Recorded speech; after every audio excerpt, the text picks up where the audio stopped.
Hoy nos acompañan el doctor Otto Sussman Peñas, médico microbiólogo, especialista en infectología, máster en enfermedades infecciosas, magíster en enfermedades por infección por VIH, director científico de Infectoclínicos S.A. y asistencia científica de alta complejidad, asesor en infectología de la Clínica Nueva, la Clínica Palermo y de la Clínica Universitaria de La Sabana.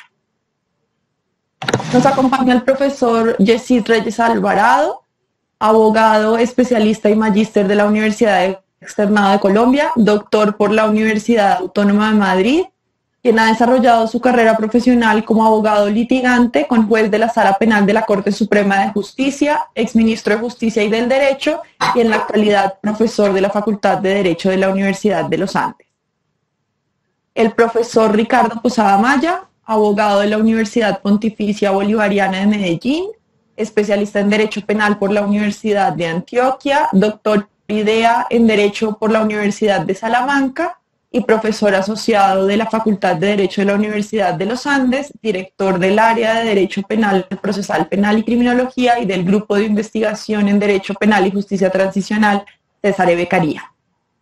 Y la profesora, la doctora Laura Zúñiga Rodríguez, licenciada en Derecho por la Pontificia Universidad Católica del Perú, doctora por la Universidad de Salamanca, profesora catedrática de la Universidad de Salamanca y directora del Máster de Derecho Penal que se imparte en la misma universidad y del Observatorio de Criminalidad Organizada Transnacional.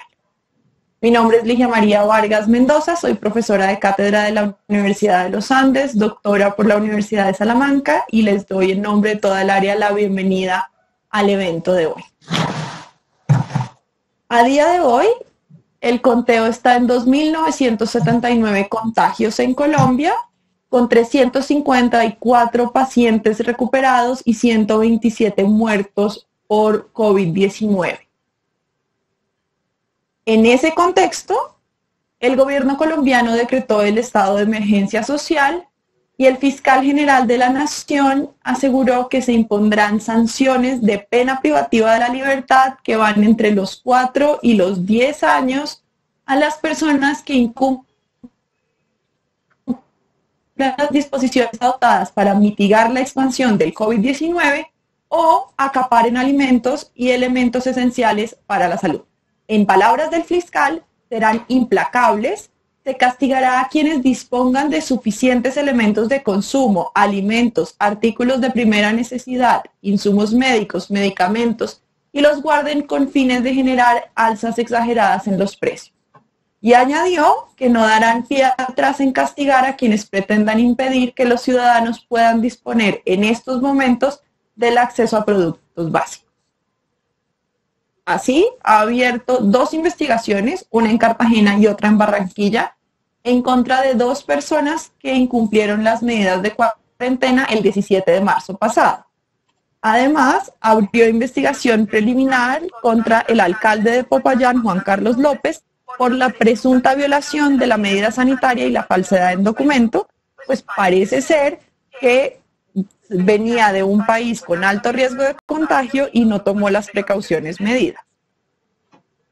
Además, inició una indagación preliminar por la muerte del médico anestesiólogo William Gutiérrez, que falleció debido a una neumonía causada por el contagio de COVID-19, porque aparentemente estuvo en contacto con un médico que llegó del Brasil, se reunió en repetidas ocasiones con médicos del Centro Policlínico Olaya, donde laboraba el anestesiólogo y no se tomaron las medidas para evitar el contagio. Vamos a tratar este y otros temas relacionados con la pandemia y con el derecho penal. Para eso le voy a dar la palabra a los panelistas por 10 minutos aproximadamente para que nos pongan en contexto. Primero hablará el doctor Otto Sussman, que nos contará en qué nos encontramos realmente. Doctor Sussman, tiene la palabra. Buenos días a todos. Agradecerle al doctor Posada, a la Universidad de los Andes, el permitirme participar en un evento tan importante, pero sobre todo, yo diría el poder volver a una de mis almas mater a través de este método que nos ha llevado este virus a que aprendamos. Yo voy a tratar de ser muy concreto y de ubicarlos para, digamos que desde el punto de vista médico y de la epidemiología hay algunas cosas que tenemos que comentar. Vamos, la primera es esta, las cifras. Las cifras esto empezó en el mes de diciembre, el reporte de los chinos. Aquí vendrá el primer punto de discusión para que ustedes lo analicen en el derecho internacional. Lo que se dice es que los chinos retardaron la información un mes, y aquí está la famosa discusión de hoy del presidente Trump en relación si la OMS ha debido o no intervenir antes. Eso lo dejamos para una discusión respecto al atentado que hubiese podido significar esto en la seguridad y en la vida de los ciudadanos. Y las cifras nos dicen que ayer estábamos aproximadamente casi llegando a los 2 millones de personas con una mortalidad aproximada del 3%. Y pues para Colombia, y esta es una gráfica muy linda que sale en la página de semana.com, nos muestra que ayer estábamos cerca de los 3.000 casos, la mayoría en la ciudad de Bogotá, y quiero que miren y empiecen a mirar la tendencia nuestra, porque vamos a hablar un poquito de ese tema más adelante. Yo quisiera ubicarlos en esto, que es el motivo de discusión. Esto es lo que en teoría son las fases de una epidemia en un documento muy importante que la Organización Mundial de la Salud desarrolló desde la epidemia de H1N1 en el 2008. Y tenemos, digamos, como 6 fases. Unas fases iniciales en donde el virus empieza a circular, hay pocas infecciones en humanos. Luego viene una fase que es la de transmisión de persona a persona. Luego viene la pandemia y después vendrá la pospandemia, de la cual aún no podemos hablar. Pero, ¿qué pasó aquí? Que no me deja pasar. Pero miremos cómo se interviene en estas diferentes fases. Entonces, en la primera fase, pues cuando conocemos que hay algunos casos, digamos los primeros 12 casos de China reportados en diciembre, entonces empiezan a adoptar algunas acciones muy pequeñas. Luego viene esa famosa fase de contención que tanto se ha discutido aquí en el país, que cuando tenemos identificadas personas, y como ocurrió en la mayoría de países del mundo, fueron casos importados. Si ustedes miran aproximadamente para Colombia, hoy en día estamos alrededor del 50% de los casos que fueron importados, es decir, que sabíamos que eran de personas que venían del exterior, no necesariamente de la China, sino de otros países. Entonces empiezan los protocolos de aislamiento de estas personas y nos empiezan a hablar un poquito, a decirnos, hombre, ojo con esto, y quiero llamar la atención desde el punto de vista médico. Lavado de manos es muy importante y empecemos a separar estas personas que conocemos como portadoras del virus o que tienen algún riesgo de ser portadoras para que no vayan a infectar a otras personas. Luego viene la fase en la que estamos en Colombia, que es la fase de mitigación. La fase de mitigación, ¿qué nos dice? Nos dice, mire, es que aparecieron unos casos que ya no tienen esta noción de contagio, de ser viajeros o que han estado en contacto con personas que fueron viajeros en las últimas 2 semanas, sino que ya tenemos casos de transmisión en la comunidad. Ustedes lo miran y más o menos si 50% de los casos en Colombia ya son casos en los cuales no tenemos esa noción de contagio claras. Y la cuarentena se vuelve una medida a aplicar. Y eso es muy importante para lo que se ha hecho en Colombia. Ya lo vamos a mirar, ¿sí? Y luego viene la dispersión del virus en la comunidad en la fase 4, ¿sí? Y esa fase dice, mire, es que yo ya no puedo limitar estos casos, yo ya no puedo, los casos se me están incrementando, lo que ocurrió en España, lo vamos a ver, lo que ocurrió en Italia, y dice, para evitar que esta curva se acelere, vamos a restringir la movilidad, en lo que estamos hoy, realmente. Encierres en sus casas, solamente unas personas se pueden mover, se acaban los vuelos nacionales, se acaban los vuelos internacionales y solamente las cosas de primera necesidad se van a hacer. Pero puede venir una fase en la que nosotros no estamos, en la que ya estuvo España, en la que estuvo Italia, en la que están algunos otros países de Europa que dicen, mire, esto está tan complicado, esto se salió de control, que todos quietos y no nos movemos para nada, es decir, se para el país. ¿Sí? Y fíjense lo interesante, esto desde el punto de vista de la epidemiología es muy lindo, porque si ustedes ven, ¿Qué pasa cuando nosotros no tenemos estas medidas de protección? Lo que ocurrió en Italia, lo que ocurrió en España, lo que está ocurriendo en algunos países del Medio Oriente. No voy a implementar las medidas, lo que está ocurriendo en México, lo que ocurrió en los Estados Unidos. Esto no es tan grave, esto no sé qué, yo para qué pongo medidas, y la cosa se desborda. Pero si nosotros tenemos medidas de protección, no significa que no vayamos a tener casos, sino que vamos a evitar en cierta forma este gran pico, ¿sí? Y vamos a hacer que los casos se distribuyan en el tiempo. Es lo que la gente habla de el famoso aplanamiento de la curva. El aplanamiento de la curva no significa que no haya casos, sino que esos casos los vamos a distribuir en el tiempo. ¿Y eso para qué sirve? Eso sirve para estas dos cosas. Primero, para evitar el colapso del sistema de salud. Es que si tenemos este pico tan grande, ¿sí? Pues ningún sistema aguanta. Lo que le vuelvo y tomo el ejemplo de España y de Italia, ¿sí? El sistema no aguantó. Tuvieron que hacer recursos de todo lo que había en el sistema, y con todo eso les tocó tomar definiciones que podremos discutir también, como vamos a elegir a quién intubamos y a quién no intubamos. Modelo España, mayores de 80 años no los llevamos a unidades de cuidado crítico, les damos un manejito, ya vivieron, ya tienen sus comorbilidades. Complicado para decidirlo, ¿sí? Y esto en últimas es que ganarle el tiempo a la infección. ¿Para qué? Primero, para que el sistema de salud se organice, para que los profesionales de la salud nos capacitemos, para que tengamos los famosos respiradores, tengamos los hospitales que se están haciendo en otras partes para manejar personas no infectadas, porque esto es muy importante también. El hecho de que tengamos la epidemia no significa que las demás enfermedades se acabaron.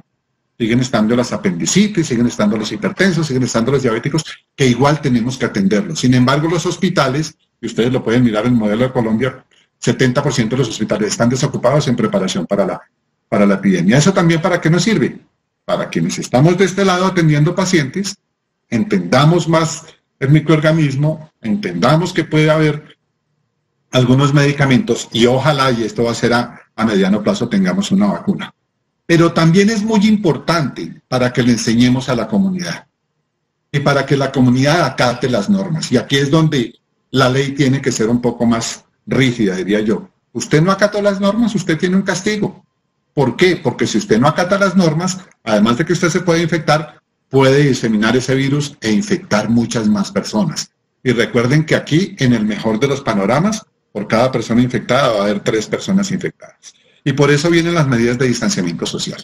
Y esta es una gráfica muy linda, y yo quiero que la analicen. Desafortunadamente no me quedaron los tiempos en la gráfica de abajo. ¿Sí?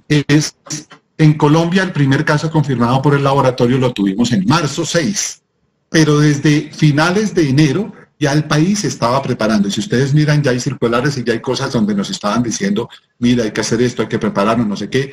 Se lanza la famosa app Corona App, ¿sí? Y muy rápidamente, esto fue 17 de marzo, si no me equivoco, se declara la emergencia sanitaria. 3 días después, que aquí podrá haber alguna discusión, siempre nosotros pensamos que el cierre de fronteras ha debido ser más temprano. O sea, la gran discusión que hay, pero cerramos colegios y universidades. Pero si esto es que las personas adultas mayores son las que se infectan. No, nos infectamos todos, solamente que los adultos mayores que tengan algunas otras enfermedades se pueden infectar más. Y luego viene el aislamiento obligatorio y luego viene la prolongación de la cuarentena.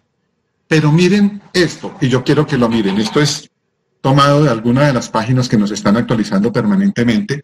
Y quiero que miren, España está como en un color naranjita, no sé si se ve el indicador. ¿Sí? Quiero que vean Italia. Quiero que vean Francia y miren cómo va Colombia. Algunos dirán, hombre, es que esta curva de Colombia puede ser mentiras. ¿Por qué? Por el tema del acceso a pruebas, porque no estamos haciendo todas, estamos haciendo pruebas solamente en sintomáticos. Lo mismo ocurrió en España, lo mismo ocurrió en Francia, lo mismo ocurrió en otros países, que como no hay plática para todo, pues hagamos solamente pruebas en sintomáticos. Pero fíjense, y por qué me parece muy linda esta gráfica, es porque las tendencias son diferentes. ¿Y esto por qué es? Porque Colombia empezó más temprano. ¿Sí? Aunque en Colombia los primeros 1000 casos se dieron en 25 días y en España fueron 37, en Italia fueron 31, fíjense que en España y en Italia para que pasaran de 1000 a 2000 tuvimos un día, en Colombia una semana. Y para que pasáramos al confinamiento, nosotros lo hicimos con 235 casos, mientras que España lo hizo con 6.000 e Italia lo hizo con 10.000. Esto, si yo me devuelvo, sí puede tener un impacto en esa tendencia. Sí puede tener un impacto en esa tendencia, y por eso algunos pensamos que si algunas medidas se demoraron un poquito, en general las medidas creo que pueden haber influido para la tendencia de esta curva. Ahora, el segundo tema que me pidieron es un poco más complejo. ¿Qué vamos a hacer con las personas que están privadas de la libertad? Y yo diría que este es uno de los temas más complejos en todo el mundo, no solamente en Colombia, porque en todo el mundo el grave problema de las cárceles, esta es una grafiquita que salió muy a propósito esta semana en el periódico El Tiempo, ¿sí? Que nos dice que en Colombia hay privadas de la libertad 120.000 personas, pero que hay un 50% de hacinamiento. Y esta semana hubo una noticia en Bogotá que a mí me dejó muy preocupado. Para 400 celdas que hay en las URIs, es decir, en prisiones intermedias, había 1.200 personas en Bogotá. Eso me parece terrible. De esas, si ustedes miran, mayores de 60 años, que es una de las más discutidas ahora de qué vamos a hacer con ellos. Pero ahora, ¿qué pasa en las cárceles? Ya sabemos, hay hacinamiento. Pero miren, no es de hoy, y yo también quiero que la analicemos, que las condiciones de salubridad de las cárceles son terribles. Hay un problema muy serio que tenemos de tuberculosis en las prisiones en el mundo. Hay un problema muy serio que tenemos de infección por VIH y hepatitis B en el mundo. Todos sabemos que la desnutrición en las cárceles es así. Los pacientes de las cárceles están desnutridos, la comida es muy mala. Sabemos que hay un problema de drogadicción terrible, sabemos que hay un problema de comercio sexual terrible. Que todo esto hace que los problemas de salud sean más serios. Uno que quisiera que hubiese en las cárceles. Hombre, como en todo el mundo, implementemos programas de lavado de manos. Pero cualquiera de nosotros que ha tenido oportunidad de ir a una cárcel sabe que en un patio no hay lavamanos, no son libres, no son accesibles, no tienen jabones permanentes, las sustancias jabonosas que usan son terribles, y menos alcohol gel, que esto sería lo mínimo. O sea, lo que estamos haciendo en la comunidad, recomendarle a la gente, lávese las manos y use alcohol gel, lo deberíamos tener en las cárceles. Pero hombre, distanciamiento social, ya hemos hablado que es la medida de más impacto. ¿Podemos tener distancias de mínimo 2 metros en nuestras cárceles? Deberíamos, y esto es un punto que quiero establecer de discusión con ustedes, restringir absolutamente las visitas en las cárceles. Porque si el coronavirus llegó a las cárceles y llegó a nuestra cárcel de Villavicencio, alguien lo tuvo que traer. Alguien lo tuvo que traer. Entonces restringamos las visitas. No podemos tener celdas individuales, que sería lo ideal, y lo ideal sería no transferir a las personas privadas de la libertad solamente por efectos de salud. Deberíamos estar haciendo verificación de sintomáticos, deberíamos aislar los sintomáticos y los contactos, y ojo, deberíamos hacer testeos en las cárceles. ¿A quién? ¿Quién viene de afuera hacia adentro? ¿Los guardias? Deberíamos estarlos testeando permanentemente. Los nuevos ingresos, y deberíamos tener test de temperatura. Y esta me parece muy linda. ¿Por qué? Porque si ustedes miran, sea aislamiento, sea cuarentena, no podemos cumplir con las condiciones. Deberíamos aislar a los sintomáticos o a los contactos o casos sospechosos, deberíamos utilizar mascarillas que no las tienen en las cárceles, deberíamos separarlos, deberíamos tener a las personas en cuarentena por lo menos 14 días, al menos a los contactos, y hasta 30 días los sintomáticos, y eso definitivamente no ocurre en nuestras cárceles y no hay cómo ocurra. ¿Qué sería lo ideal? Celdas individuales, ojo, con paredes sólidas y puertas sólidas. ¿Lo tenemos o no lo tenemos? Si no lo podemos hacer, lo que se llama cortizar los pacientes. ¿Qué es cortizar? Coger todos aquellos sintomáticos respiratorios o todos aquellos casos y dejarlos en una sola área. ¿Qué debía tener esa sola área? Celdas grandes, paredes sólidas, o celdas individuales con rejas y separadas, y creo que hay un modelo que Villavicencio en Colombia ya lo propuso, transferir a un sitio de reclusión con condiciones de aislamiento, como lo estaban proponiendo ellos esta semana. Ahora, yo quisiera, y me voy a tomar esa dispensa con ustedes, de que hablemos un poquito del tema de trabajadores de la salud y esta epidemia. Los trabajadores de la salud, particularmente quienes estamos viendo pacientes permanentemente, siempre estamos expuestos. Y es una discusión en todo el mundo, pero particularmente en nuestros países latinoamericanos, la falta de elementos de protección. Y yo quisiera preguntarles a ustedes, como abogados, ¿quién tiene la obligación? ¿Las administradoras de riesgos laborales? ¿Es una obligación del empleador? Y si no lo hacen, hay un dolo, hay una culpa. Esto es una agresión a la vida. Cuando nos estamos exponiendo permanentemente y no tenemos las medidas de protección, y si alguien se muere, ¿hay una culpa? ¿Podemos procesar a alguien? ¿Sí? Y por último, quisiera también discutir con ustedes el famoso decreto 538 de emergencia sanitaria y la obligatoriedad que tenemos los trabajadores de la salud de volvernos como los soldados de libre disponibilidad para donde el Estado nos quiera mandar. Yo con esta pequeña introducción espero haberles aclarado un poquito la situación, pero sobre todo espero haber establecido una serie de puntos para la discusión posterior que podamos tener. Muchas gracias, espero sus comentarios y sus preguntas. Muchas gracias, doctor Sussman. Le recuerdo a todos los participantes que pueden plantear las preguntas y los comentarios en el chat y en un momento posterior los iremos leyendo y contestando. Ahora le damos la palabra al profesor Yesid Reyes, que va a hacer el contexto en términos de política criminal. Profesor Reyes. Muchas gracias. En un panorama como el que acaba de presentarnos el doctor Sussman, toda la gente empieza a preguntarse cómo se puede ayudar en esta coyuntura desde las distintas especialidades. Y esa es una pregunta que terminan haciéndose en Colombia los penalistas y por supuesto se la formuló el propio fiscal general de la Nación. Y en lo que hay que tener cuidado cuando se formula esa pregunta desde el punto de vista del derecho penal es en no caer en la tentación de decir un penalista o una fiscalía o un aparato judicial del Estado puede colaborar exagerando su intervención en el control social. Es decir, a través de una intervención irracional del derecho penal que precisamente en estos momentos y frente a la coyuntura que tenemos resulta particularmente desaconsejable. Si uno mira las primeras declaraciones que ha hecho o que hizo el fiscal en esta coyuntura, justamente lo que muestra es su tendencia a mostrar cómo la fiscalía puede colaborar haciendo lo que aparentemente es su función principal, que es llevar más gente a la cárcel. Lo que dijo el fiscal, en recién comenzada la emergencia, es que iba a perseguir penalmente a quien propagara la epidemia, con lo cual, dicho sea de paso, no hizo ninguna distinción entre quienes propagan la epidemia intencionalmente, que sería la única conducta sancionable en Colombia, y no la de quienes propagan la epidemia por mera imprudencia, que no es un comportamiento sancionable en Colombia, de tal manera que en los últimos días dejó de hacer referencia a ese delito ante la evidencia de que era inaplicable.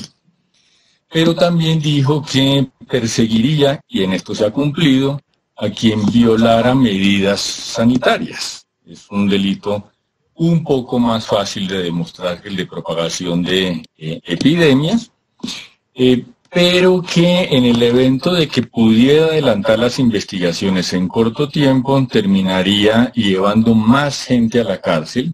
Es justamente uno de los problemas que tenemos en este momento, una sobrepoblación carcelaria. De todas formas, tampoco veo tan fácil la demostración en el delito de violación de medidas sanitarias, ni del aspecto subjetivo, ni la de la relación que pueda tener con la propagación del virus, sobre todo porque, como decía el doctor Sussman, esto va a llegar a un momento en que rastrear de dónde vienen los contagios y quién los produjo va a ser absolutamente imposible.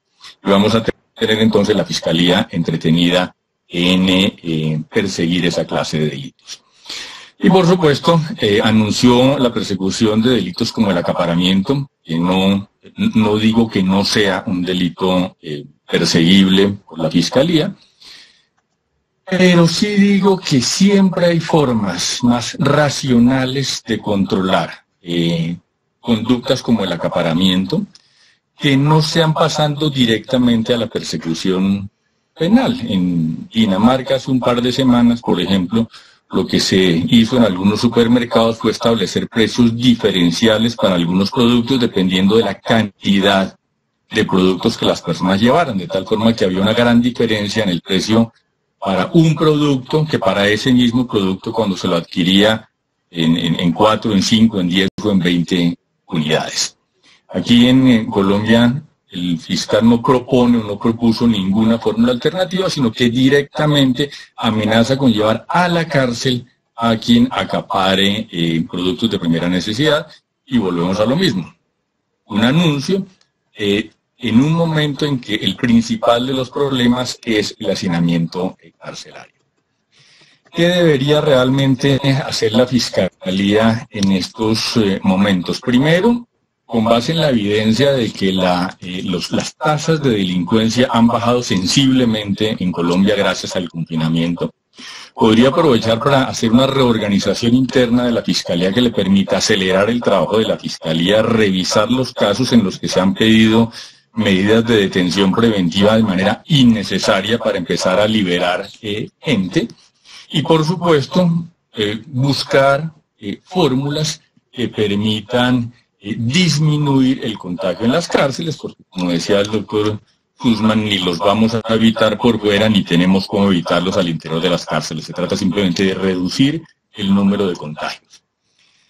Pero esa reducción del número de contagios en las cárceles depende, en el caso colombiano, de un problema muy grande que es el hacinamiento carcelario que tenemos, que ronda el 50%, pero que no existe desde hace pocos meses. Es un problema que llevamos arrastrado durante muchísimos años, pero que, como ha pasado con muchas cosas, fue desnudado o puesto en evidencia por la pandemia. La pandemia ha llamado la atención particularmente del problema de las cárceles. Como decía el doctor Sussman, no es un problema nuevo, ni el del hacinamiento, ni el de las enfermedades, ni el de las pocas condiciones de salubridad y alimentación que hay en las cárceles.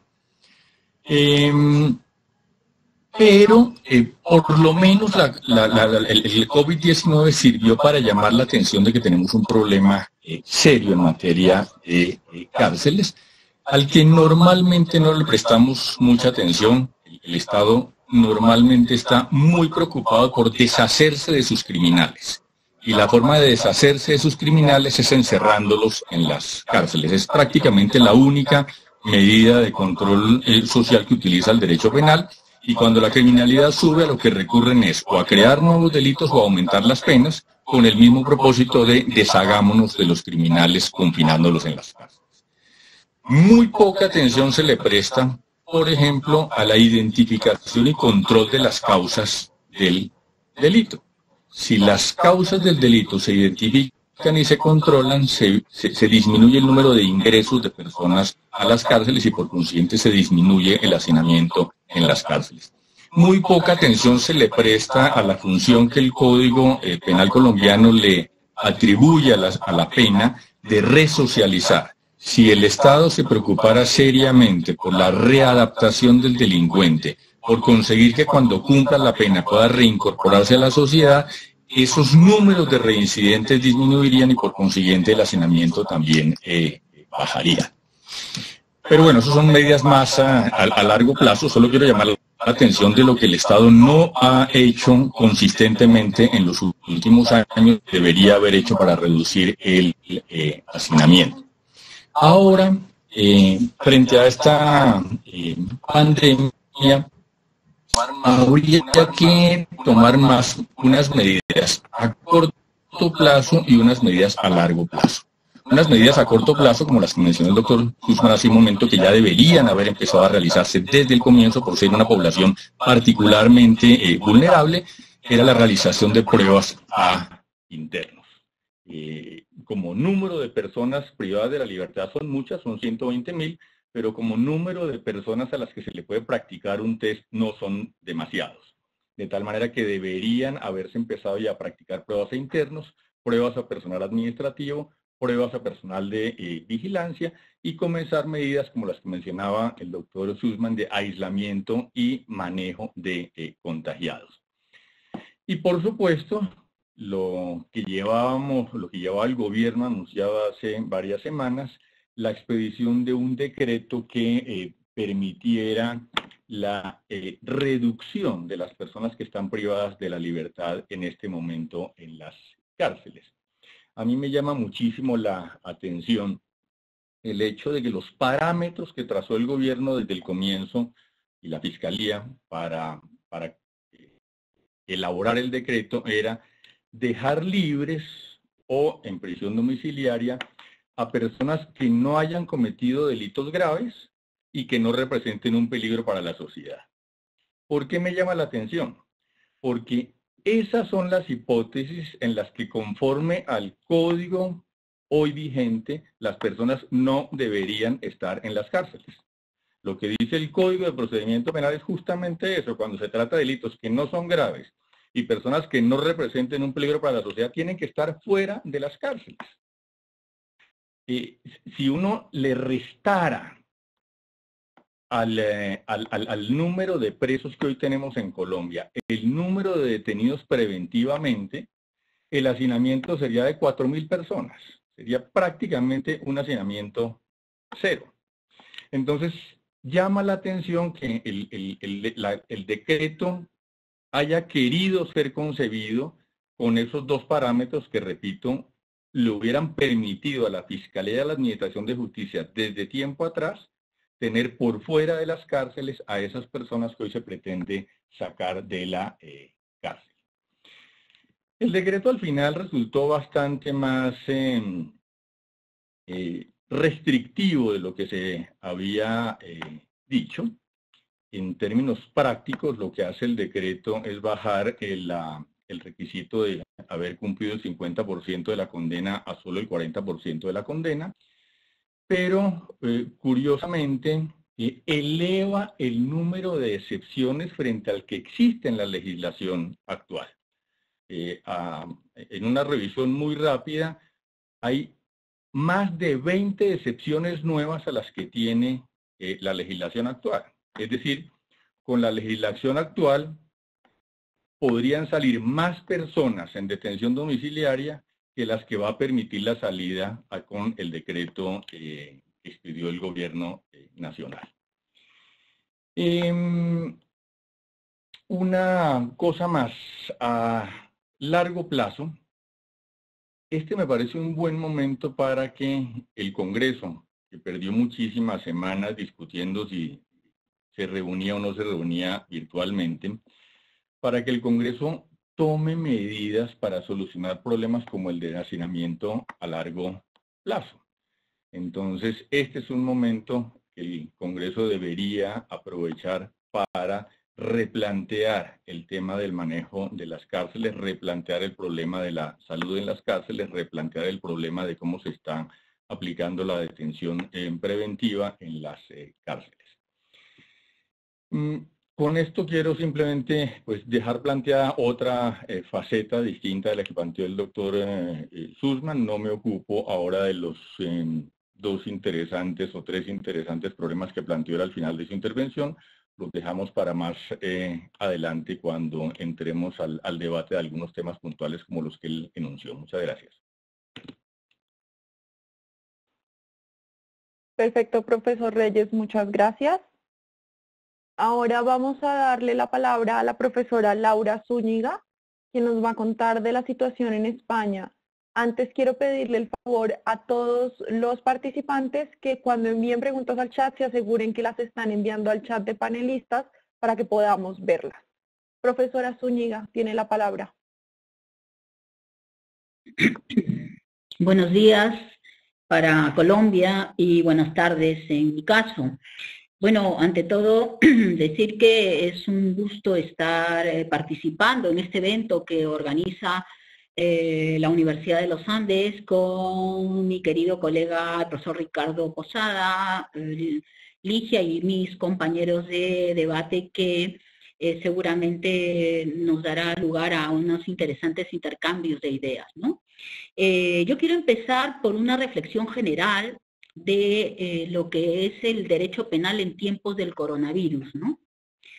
Un poco poner de fondo cómo mucho tiempo hemos enseñado el llamado derecho penal del riesgo y hemos enseñado que proviene de la sociedad del riesgo que Ulrich Beck ya diseñó hace mucho tiempo, y ahora lo estamos viendo, pero muy claramente, ¿no? Es decir, una serie de elementos causales, desencadenantes que se van potenciando, y me lleva a algo también que me hizo reflexionar hace mucho tiempo, que es la idea de la epistemología de lo desconocido, que decían los autores que trabajaban estos temas, ¿no?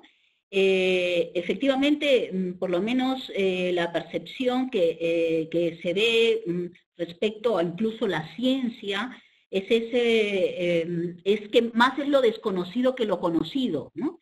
Y entonces hay muchas incertidumbres. Creo que en ese sentido, pues, clava prácticamente esta idea del riesgo, ¿no? De cómo controlar el riesgo, cuál es el papel del derecho penal en ese control de los riesgos, que ya sabemos que nosotros ha sido un punitivismo.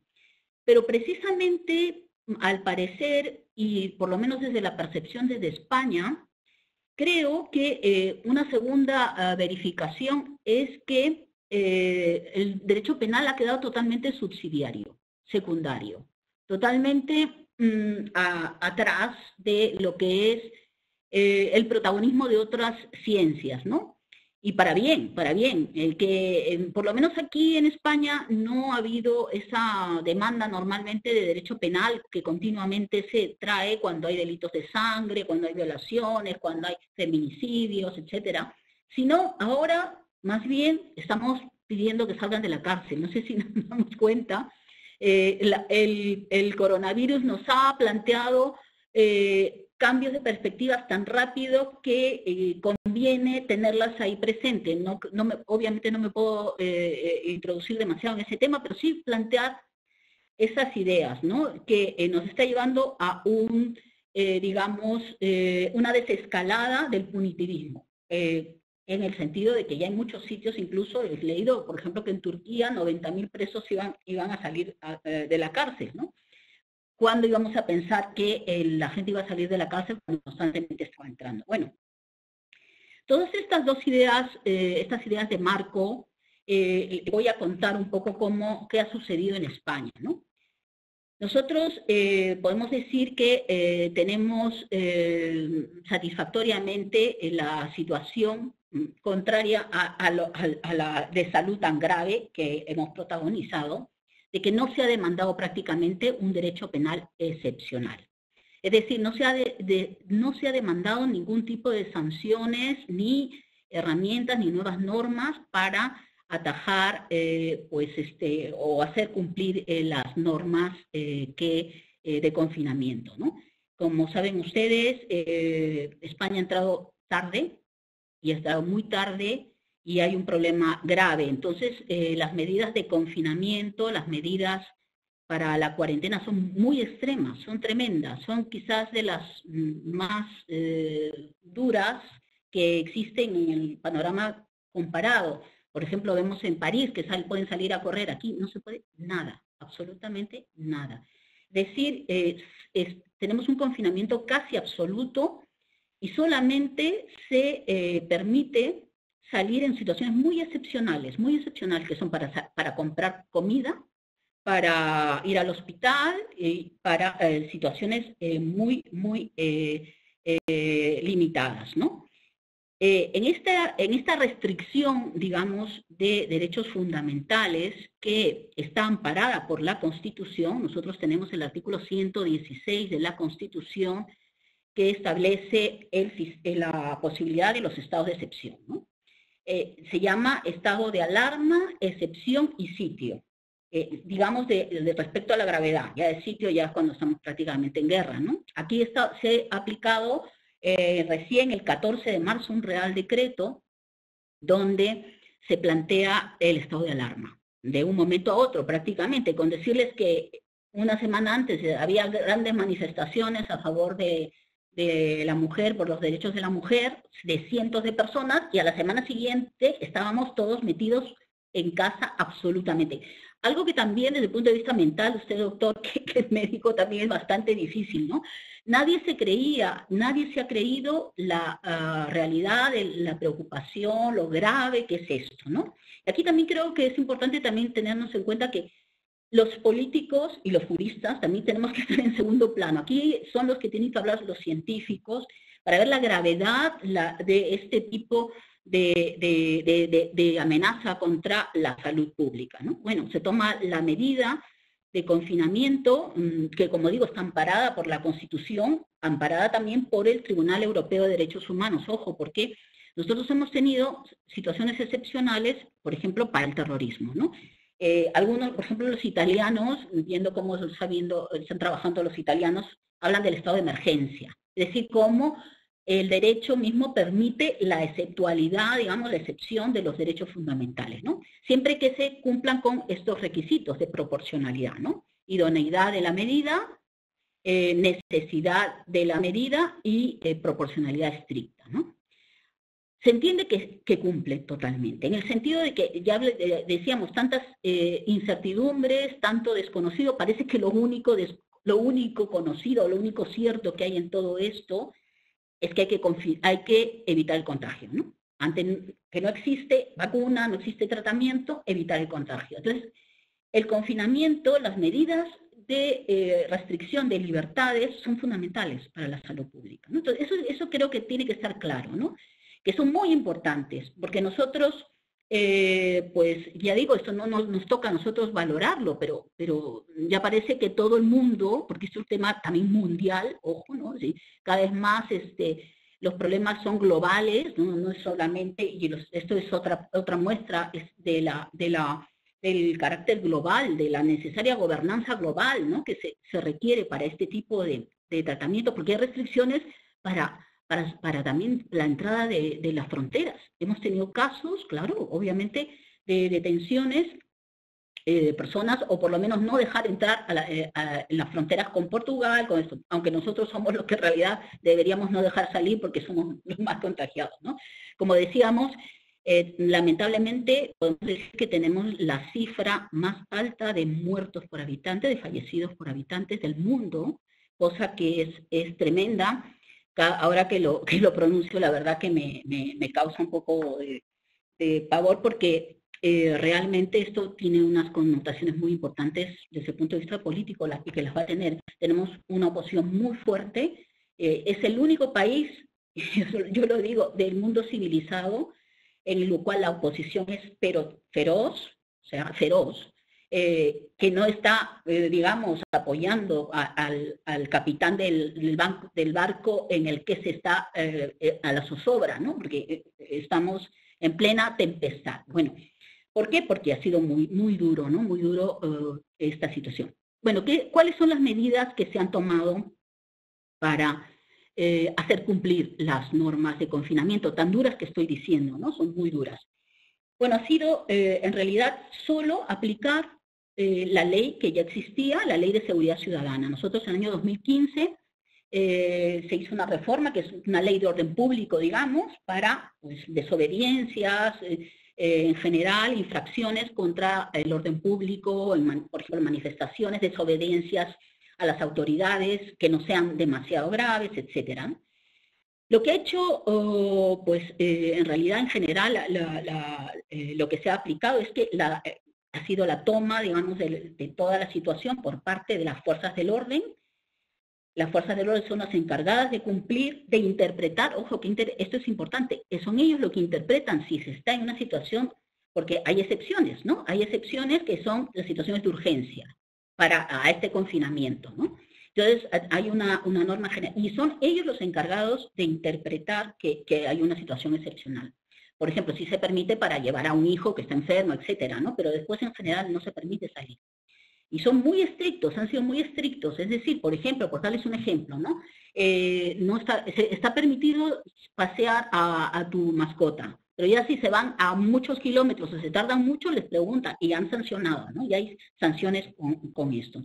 Y lo interesante que a mí me parece también es que pese a que ha sido una interpretación de las fuerzas del orden, no hay casos registrados de abusos de autoridad, de malos tratos por parte de las fuerzas del orden, que creo que eso es una cosa que hay que valorar, ¿no? Valorar positivamente de la sociedad española democrática, ¿no? Del funcionamiento de la policía.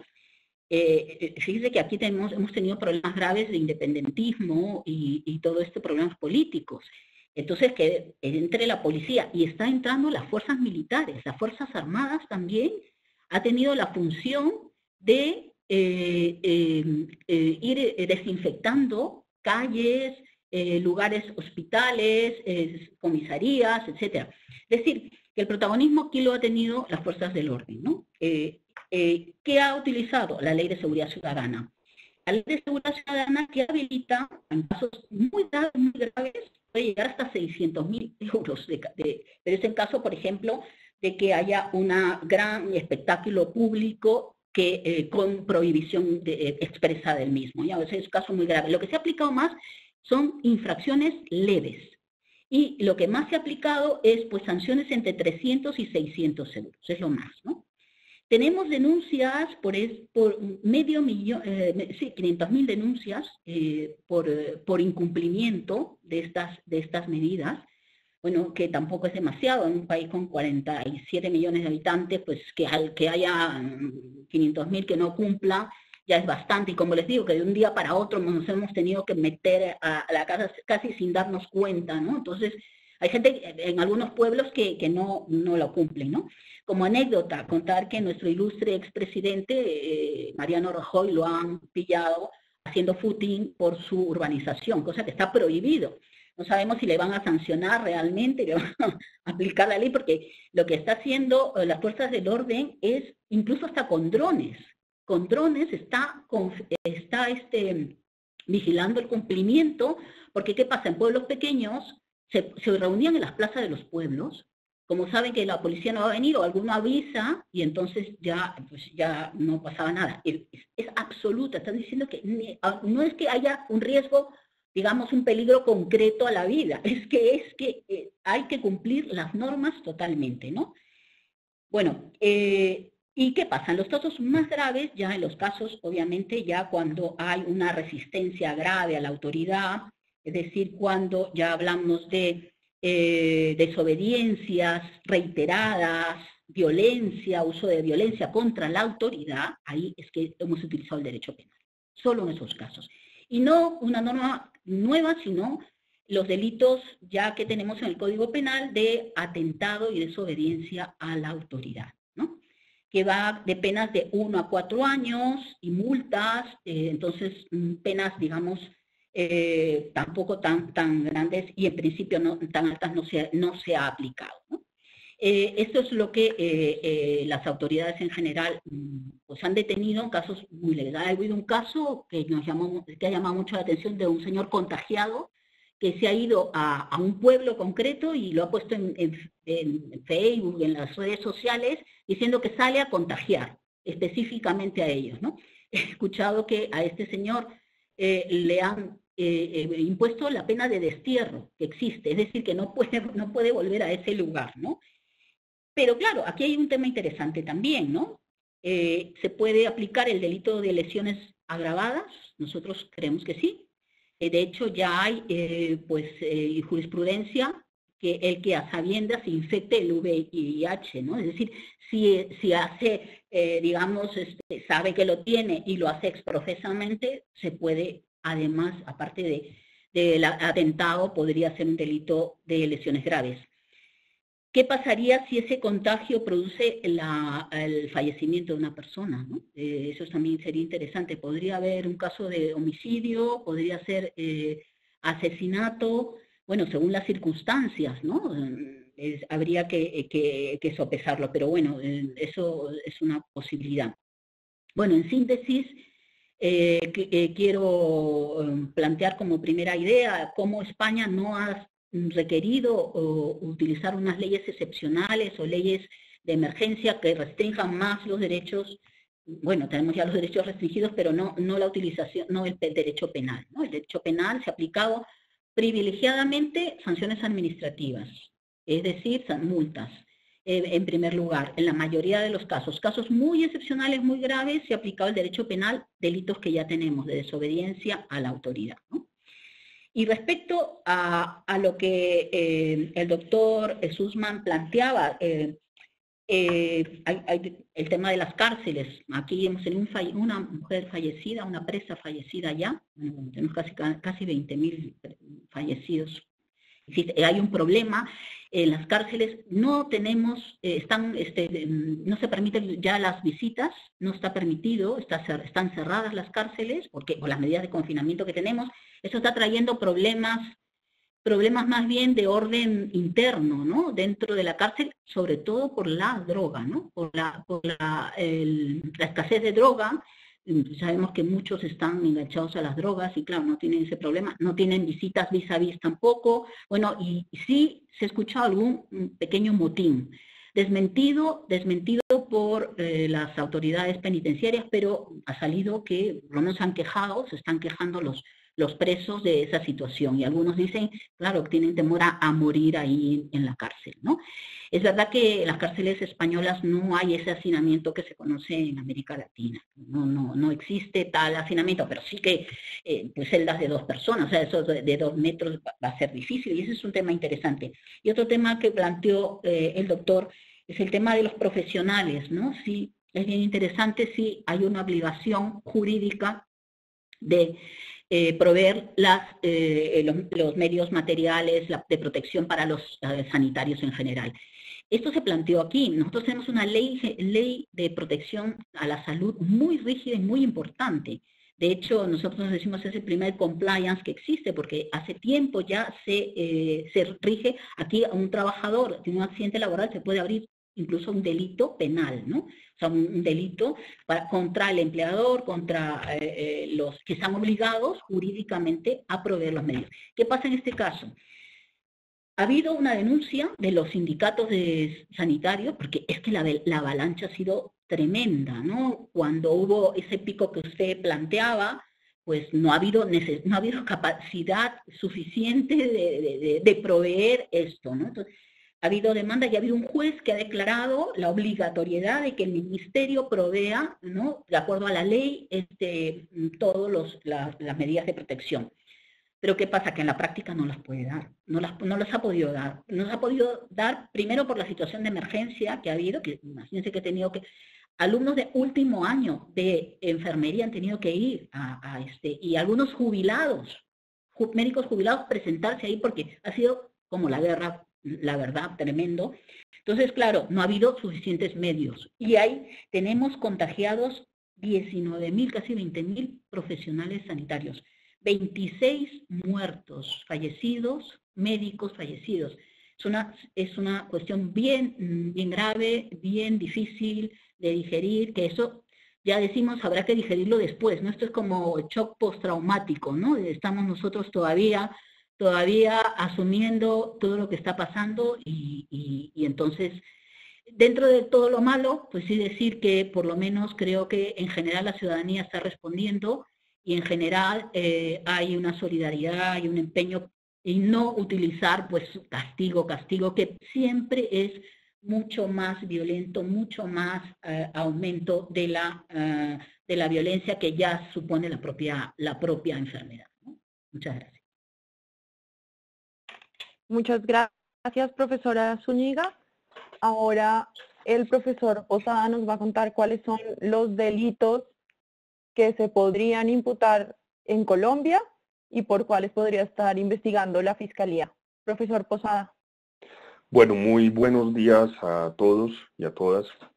Para mí es muy placentero hablar sobre este tema tan complejo, pero sobre todo tan político.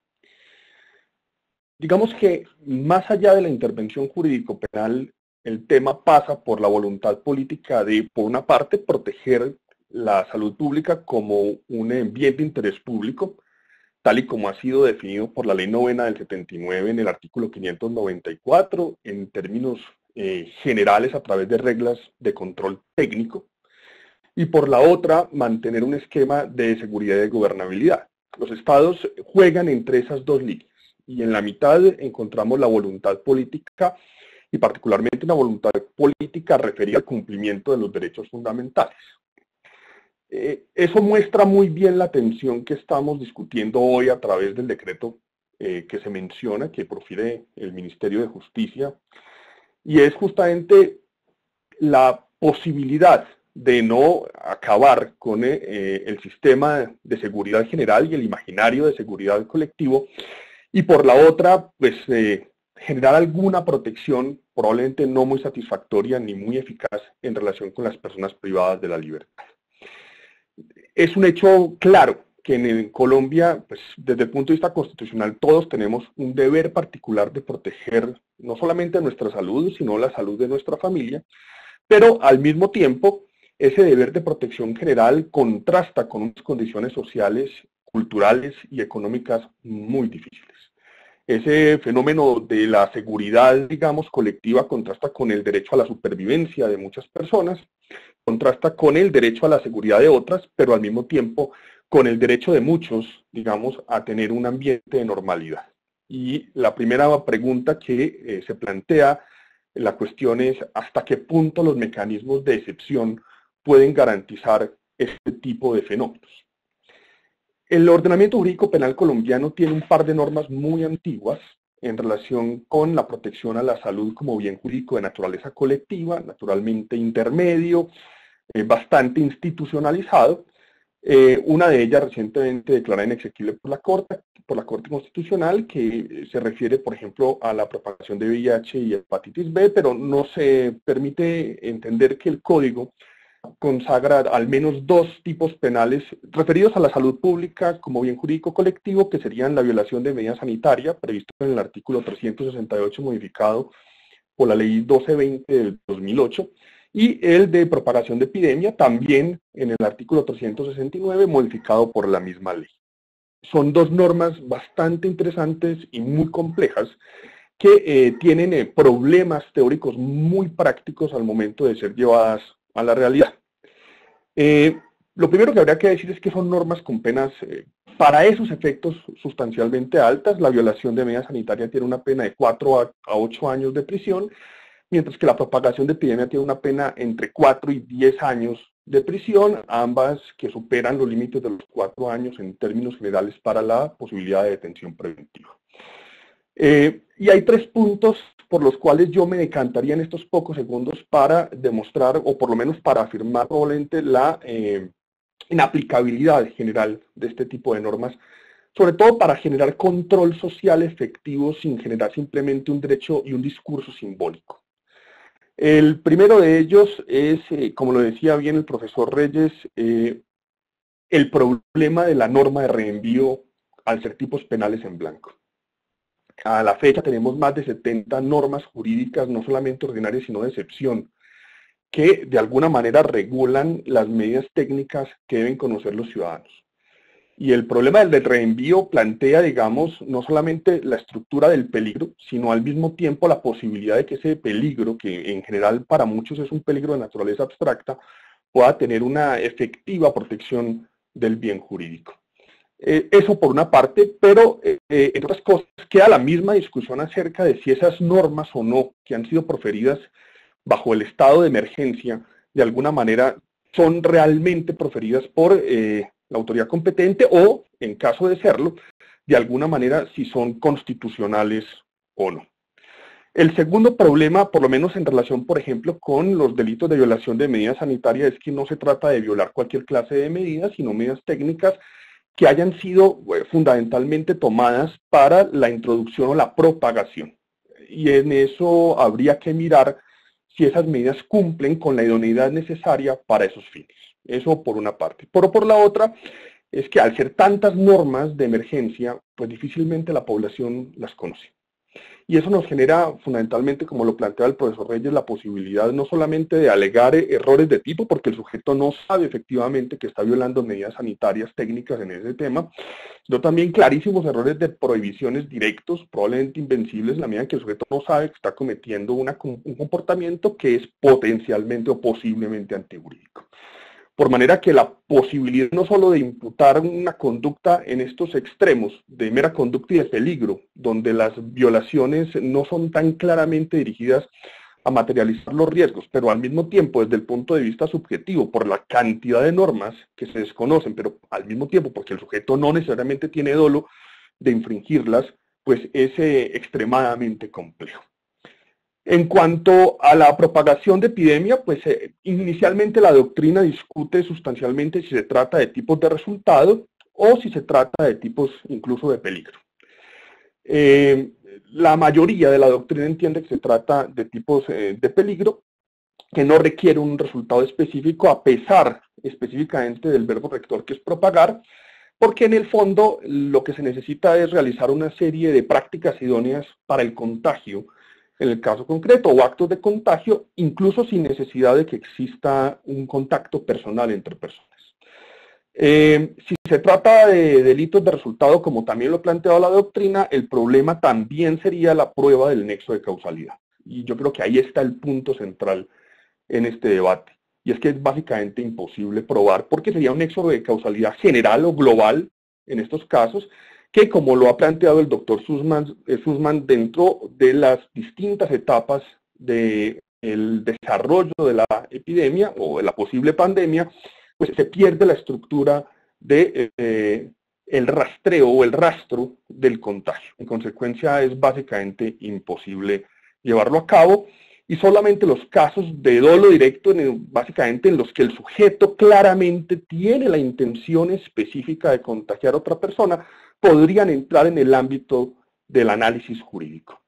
Esta aplicación es distinta de la que se haría con mucha más claridad, pero también con los mismos problemas de causalidad en relación con los delitos que protegen la vida o la integridad personal.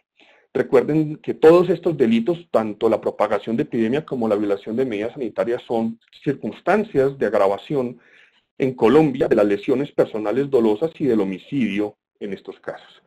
Y tenemos los mismos problemas que hemos tenido en la discusión, y es si probada la estructura fundamentalmente medial del delito contra la salud pública, podemos probar en estos casos la producción de la muerte como consecuencia causal específica y, desde luego, todo el análisis de imputación objetiva que se desprendería en estos casos, sobre todo la creación del riesgo jurídicamente desaprobado, qué clase de desaprobación en estos casos es relevante para el riesgo que estamos tratando de imputar, y luego si se da la concreción efectiva en estas circunstancias. Por lo tanto, habría que hacer por lo menos dos análisis distintos en estas estructuras. Las de los delitos contra la salud pública, que yo claramente creo que son inaplicables, pero la más difícil y la que probablemente podría ser más interesante es la de los delitos contra la vida y la integridad personal. Esto por acción en relación con el sujeto que viola las medidas de seguridad, pero todo este fenómeno nos plantea un reto más interesante, y es en relación con los delitos de omisión. Porque al final de cuentas, una persona que sabe que está contagiada y que realiza este tipo de comportamientos, pues al final, si no, digamos, toma las medidas de precaución, puede contagiar a otras. Y ese punto es bien interesante, al menos en la discusión, y el primer punto es si tiene o no tiene un deber de garantía. La cuestión es supremamente compleja en ese tipo de estructuras. Si el deber de garante tiene una fuente formal por las prohibiciones previas, si es un deber de garante material por injerencia, en este caso por vía de la violación de los delitos específicos contra la salud pública, pero es un debate que no hemos dado y que fundamentalmente, dada la casi inexistencia de sanciones por omisión, es enorme. En cuanto al segundo punto, yo creo que el tema es enorme. Lo primero es entender que el derecho penal sigue siendo un mecanismo subsidiario. Y eso significa fundamentalmente que hemos olvidado que las autoridades tienen distintos mecanismos diferentes al derecho penal para generar control social. Incluso la misma Ley 9 del 79 tiene medidas de naturaleza preventiva y varios mecanismos de procedimiento sancionatorio en estos casos, precisamente en el artículo 279 modificado por el decreto 2106 del 19, que plantean desde amonestaciones, pasando por multas, a otras medidas de naturaleza sanitaria importantes, entre las cuales uno podría observar, por ejemplo, el aislamiento o la internación de personas para evitar el contagio o la transmisión de este tipo de enfermedades, Cuando tengamos la vacuna, incluso por vía de esa ley se puede ordenar la vacunación de personas cuando estén expuestas a enfermedades a través de epidemias muy graves. Puede haber suspensión de trabajos o de servicios, retención o custodia de elementos e incluso desocupación o desalojamiento de establecimientos públicos sin perjuicio de otro tipo de medidas como las desinfecciones, desinfectaciones a necesidad o conveniencia de la autoridad pública que lo pueden hacer.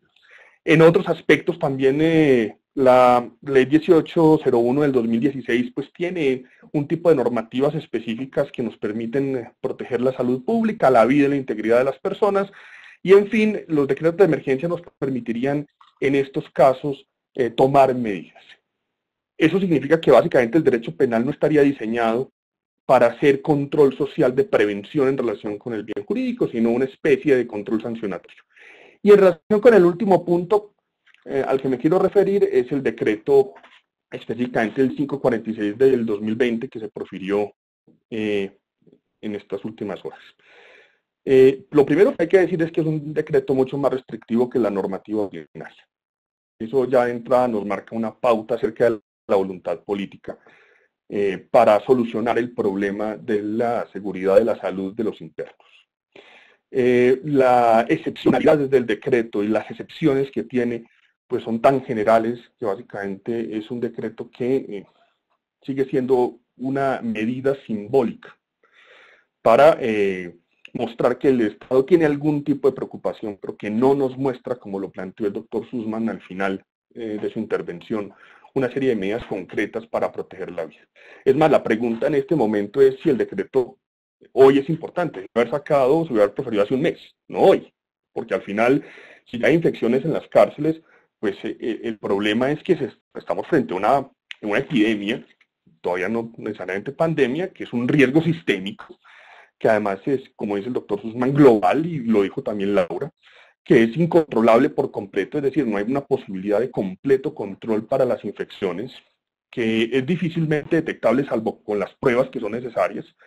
Es la única medida, digamos, a partir del aislamiento que nos permite tomar medidas de control sanitario efectivos y de alguna manera suprimir, digamos, los contactos interpersonales cercanos, y es esencialmente una situación que puede generar la muerte, por lo menos en las cifras de Colombia, 50-50 como vamos, es decir, hay una muy alta posibilidad de morir, lo que puede generar riesgos catastróficos para la población. Es más, en estas condiciones el problema es mucho más grave y es el Estado tiene que tener en cuenta que las personas privadas de la libertad están bajo condición de sujeción. Es decir, están sometidas a un régimen especial de privación de la libertad y el garante general no solo de su salud sino de su seguridad es el Estado. En consecuencia, todo este tipo de fenómenos, si no se toman a tiempo las determinaciones para excarcelar, en términos generales, para brindar una libertad transitoria a las personas que han cometido delitos de baja gravedad, en el caso concreto, pues puede generar en responsabilidad no solo nacional, sino internacional y una responsabilidad muy grave que incluso ya suena, y en algunos casos esto habría que discutirlo con una mayor profundidad, desde luego, que puedan ser incluso crímenes de lesa humanidad. Entonces la cuestión es muy difícil, no es una cuestión política, digamos, o jurídica solamente, sino una cuestión de humanidad, donde, claro, repito, y vuelvo al comienzo, el debate político es, por un lado, la seguridad pública, pero por el otro, fundamentalmente, la protección de la vida de las personas. Y en ese punto yo creo que la Corte Constitucional tiene que entrar necesariamente a terciar en este debate rápidamente, porque no solamente la constitucionalidad del decreto de emergencia, sino fundamentalmente la protección de la integridad y la vida de las personas en ese grado de sujeción. Y yo creo que es inaceptable, digamos, ese argumento que se viene esgrimiendo en el sentido de que las personas que sean puestas en libertad van a poner en peligro a toda la comunidad, no hay pruebas empíricas en relación con eso. Esa es una discusión, digamos, o una opinión política que no tiene un sustento serio y cuidado que, repito, el problema es que esto terminará en responsabilidad para todos. Entonces yo paro por ahora y más adelante miramos las preguntas de los partícipes. Gracias. Muchas gracias, profesor. Así terminamos la primera ronda de intervenciones y ahora los voy a invitar a que contestemos algunas de las preguntas que generan las intervenciones de ustedes y también que han hecho los asistentes a través del chat. Y la primera de ellas sería contestarle al doctor Sussman con respecto a la responsabilidad que tiene el Estado de proteger a sus médicos. Como se dijo, el decreto 538 creó la obligatoriedad de que los médicos menores de 70 años o que no sean padres o madres cabeza de familia, que la otra persona, el otro miembro de la pareja también sea médico o tengan una enfermedad de base, asistan a los pacientes con COVID-19 de manera obligatoria. Y se ha generado muchísima discusión sobre quién tiene la obligación de brindarle a los médicos los elementos de protección para prestar ese servicio. Una persona dentro del público nos pregunta que si él tiene la obligación de acudir, pues es médico, tiene 50 años, cabeza de familia, y pregunta que si el Estado lo obliga a estar a disposición para brindar atención en primera línea de acción. Las dos preguntas serían entonces, ¿qué opinión tienen ustedes con respecto a este decreto? ¿Deben los médicos prestar el servicio de manera obligatoria? ¿Quién tiene que protegerlos?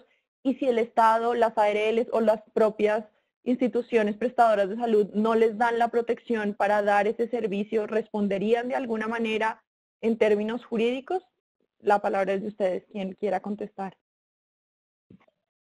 Sí, bueno, varias cosas. Primero, en términos generales, ya lo dijo el profesor Posada hace un momento, en estos temas va a jugar muchísimo toda la teoría relacionada con los delitos de omisión.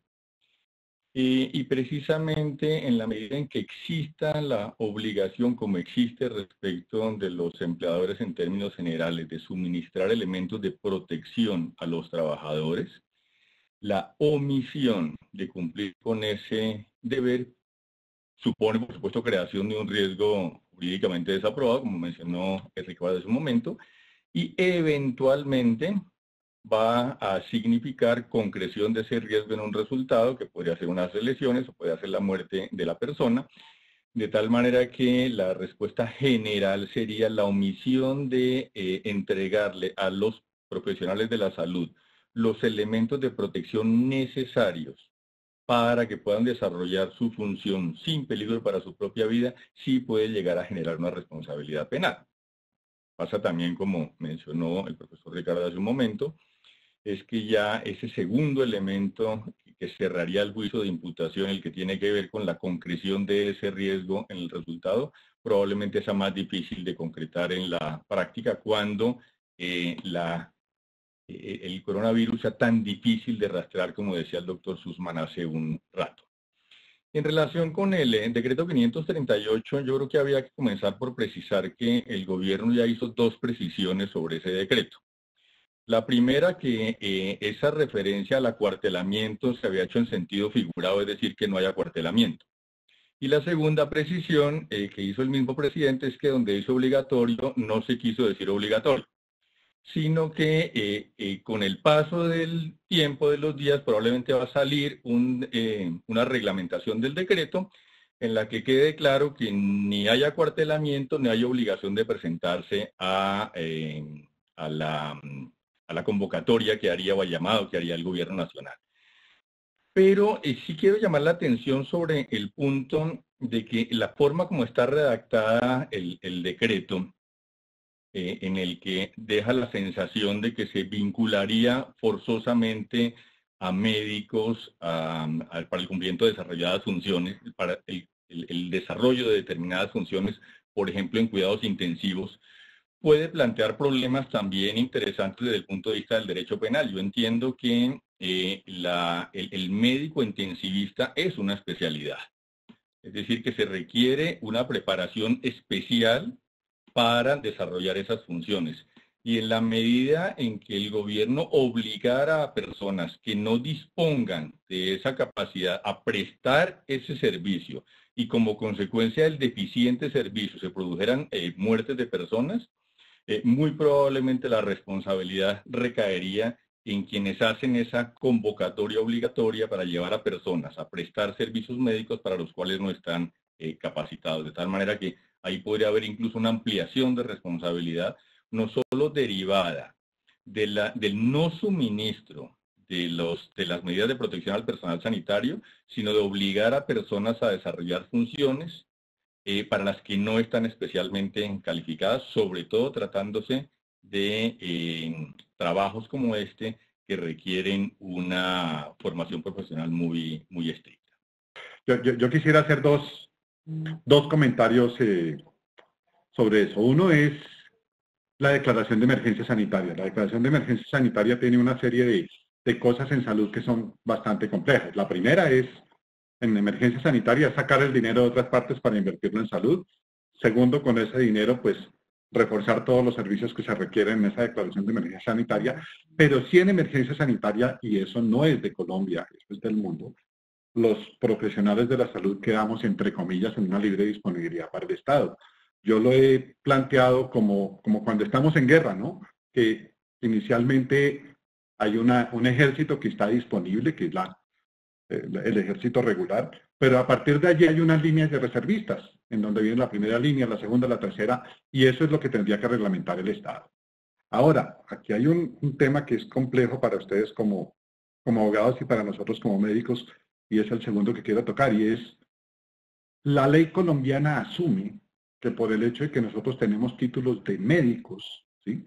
Salgamos como médicos en algunas facultades, como médicos cirujanos, como salimos en muchas universidades públicas, esa ley asume que estamos capacitados para ejercer la medicina, o sea, todo. Y eso representa riesgo. Yo estoy de acuerdo con el doctor Reyes que nos pongan a los médicos que no somos expertos en cuidado intensivo, en cirugía, cosas a hacer, lo cual no está dentro de nuestras habilidades, pues ahí implica una responsabilidad médico-legal también muy seria. ¿La responsabilidad es de quién? ¿Del Estado que nos está obligando a hacer eso para lo cual no estamos capacitados? O como seguramente va a ocurrir, y ya está ocurriendo, les cuento que por lo menos conozco 2 procesos en estas últimas 2 semanas de responsabilidad médico-legal por médicos que de una u otra forma no pudieron sacar adelante sus pacientes. Y yo creo que esto es muy, muy complejo, porque es que la línea es muy delgada. Y como desafortunadamente, y lo digo con respeto, ahora tenemos muchas personas que están de nosotros como profesionales de la salud mirando a ver cómo somos, comillas, culpables de algo, pues eso hay que tenerlo en cuenta. Y yo en esta primera parte quisiera preguntarles a ustedes como abogados, aprovecho, esta declaración de emergencia sanitaria, ¿cuál es el límite del Estado? Porque el Estado nos puede obligar a lo que sea, porque es una emergencia y es una emergencia del mundo y estamos en una pandemia, y como ocurrió en España, yo tengo amigos españoles mayores de 70 años que los llevaron a trabajar porque estaban pensionados y es que ya no había con qué, ni con quién. Entonces, fueron la tercera o la cuarta línea de los reservistas que los llamaron a intervenir y como dijo Laura, enfermeras y practicantes y estudiantes que llevaron a...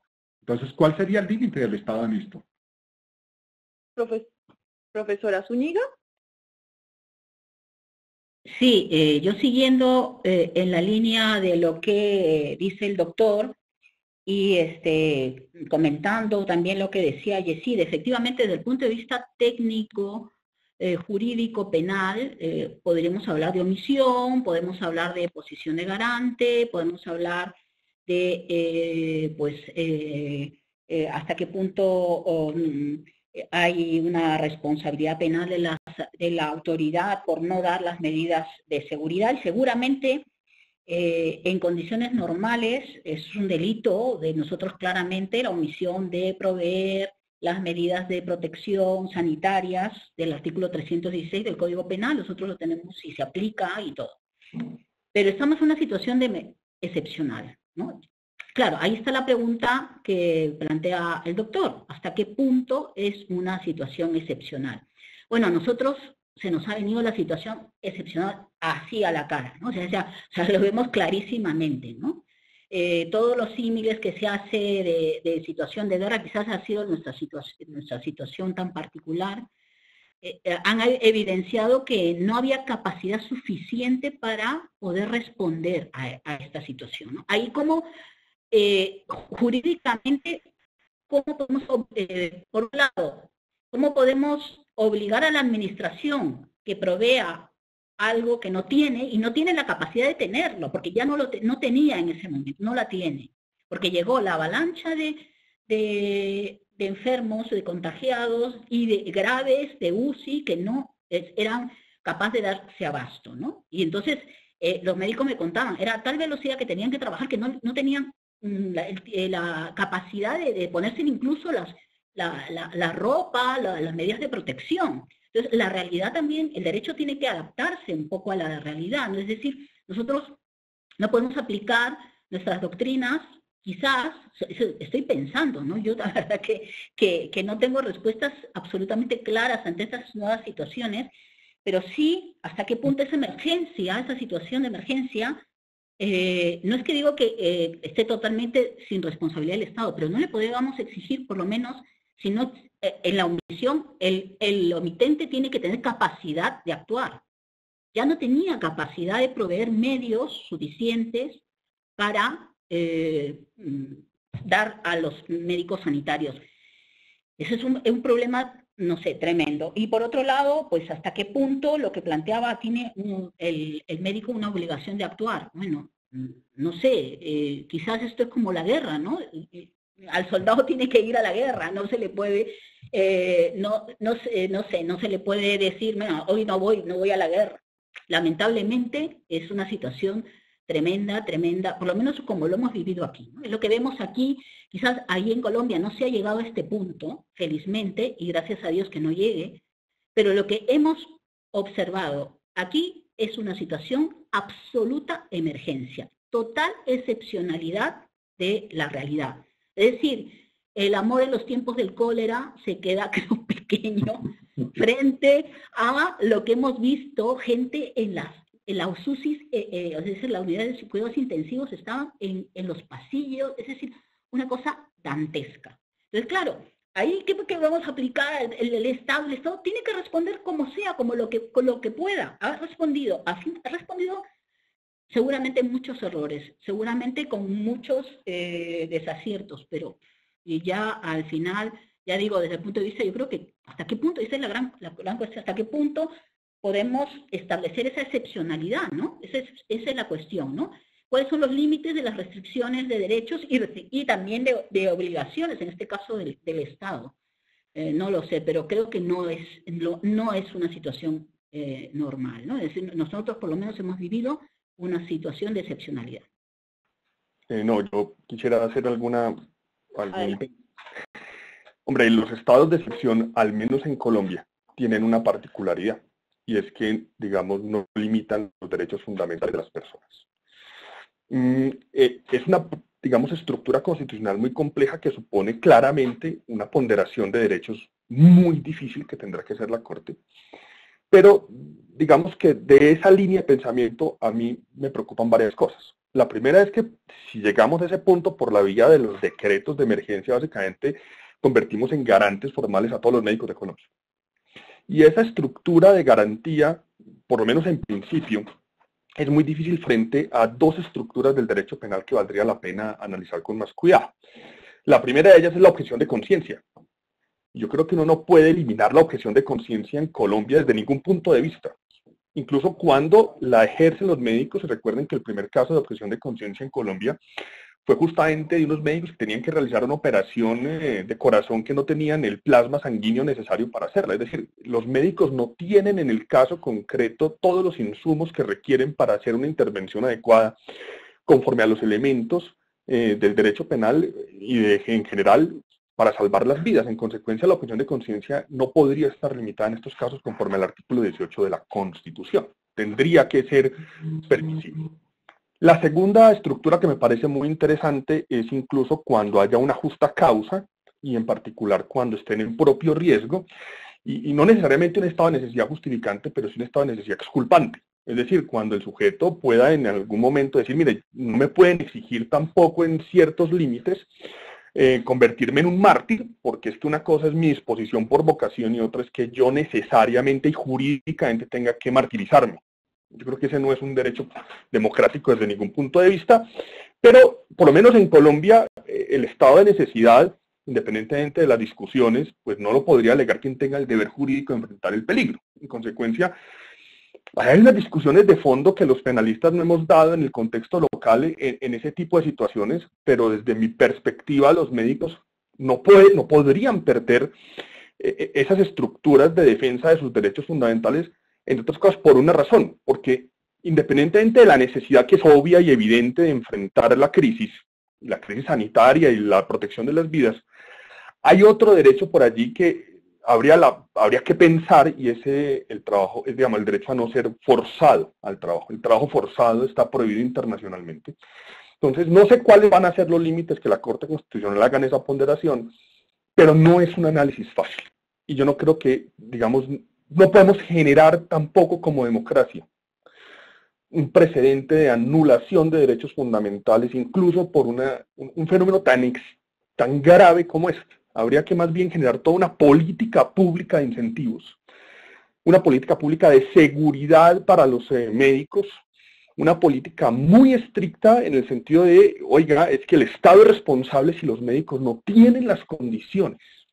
Y no es un problema de ARL, es que el Estado directamente a través del decreto tendría que hacerse responsable de esos fenómenos y garantizarles a todos su seguridad mínima, un mínimo de seguridad para poder ejercer su labor a través de la misma estructura. Si pretenden anular derechos, pues tienen que garantizar que esos derechos estén en pleno cumplimiento, porque de lo contrario, lo que vamos a terminar es matando a los médicos. Sin embargo, Laura plantea una cosa, es el dilema ético. Claro. El dilema ético es muy serio. Entonces, ¿actúo sobre el paciente que necesita mi ayuda y cumplo con mi juramento que hice el día que me gradué? ¿O, dado que me voy a exponer a un riesgo, no lo hago? Pero el juramento, siendo ético, no genera deber de garante. Entonces sería un problema de ética, pero no creo que nos lleve al punto de una obligación legal en todos los casos, por lo menos no teóricamente desde esa perspectiva. Habría que mirarlo con más detenimiento. Pero además, el problema aquí no es que los médicos estén negándose a prestar el servicio. Los médicos lo único que dijeron hace unos días es, por favor, denos elementos de protección para poder trabajar. Y la respuesta del gobierno es, los voy a hacer trabajar a las malas. En lugar de que la respuesta hubiera sido, me voy a comprometer con ustedes a dotarlos de los elementos necesarios de protección. Entonces no conozco casos, debe haber, pero no conozco casos de médicos que se estén negando a cumplir con ese deber que les impone el juramento que prestaron. Lo que sí veo es una respuesta del gobierno a una exigencia legítima de los médicos de que los doten de las medidas de seguridad para poder prestar correctamente su servicio. Y la respuesta ha sido, lo van a prestar a las buenas o a las malas. Perfecto. Muchas gracias por esas respuestas. Volvemos al decreto que salió el día de ayer, al 546, porque hacen dos preguntas que me parecen interesantes con respecto a las personas privadas de la libertad. La primera es que, ¿qué pasa con las personas que tienen una medida de seguridad, son inimputables o una discapacidad mental o física, si ellos quedan o no cubiertos por el decreto y deberían también regresar a sus casas?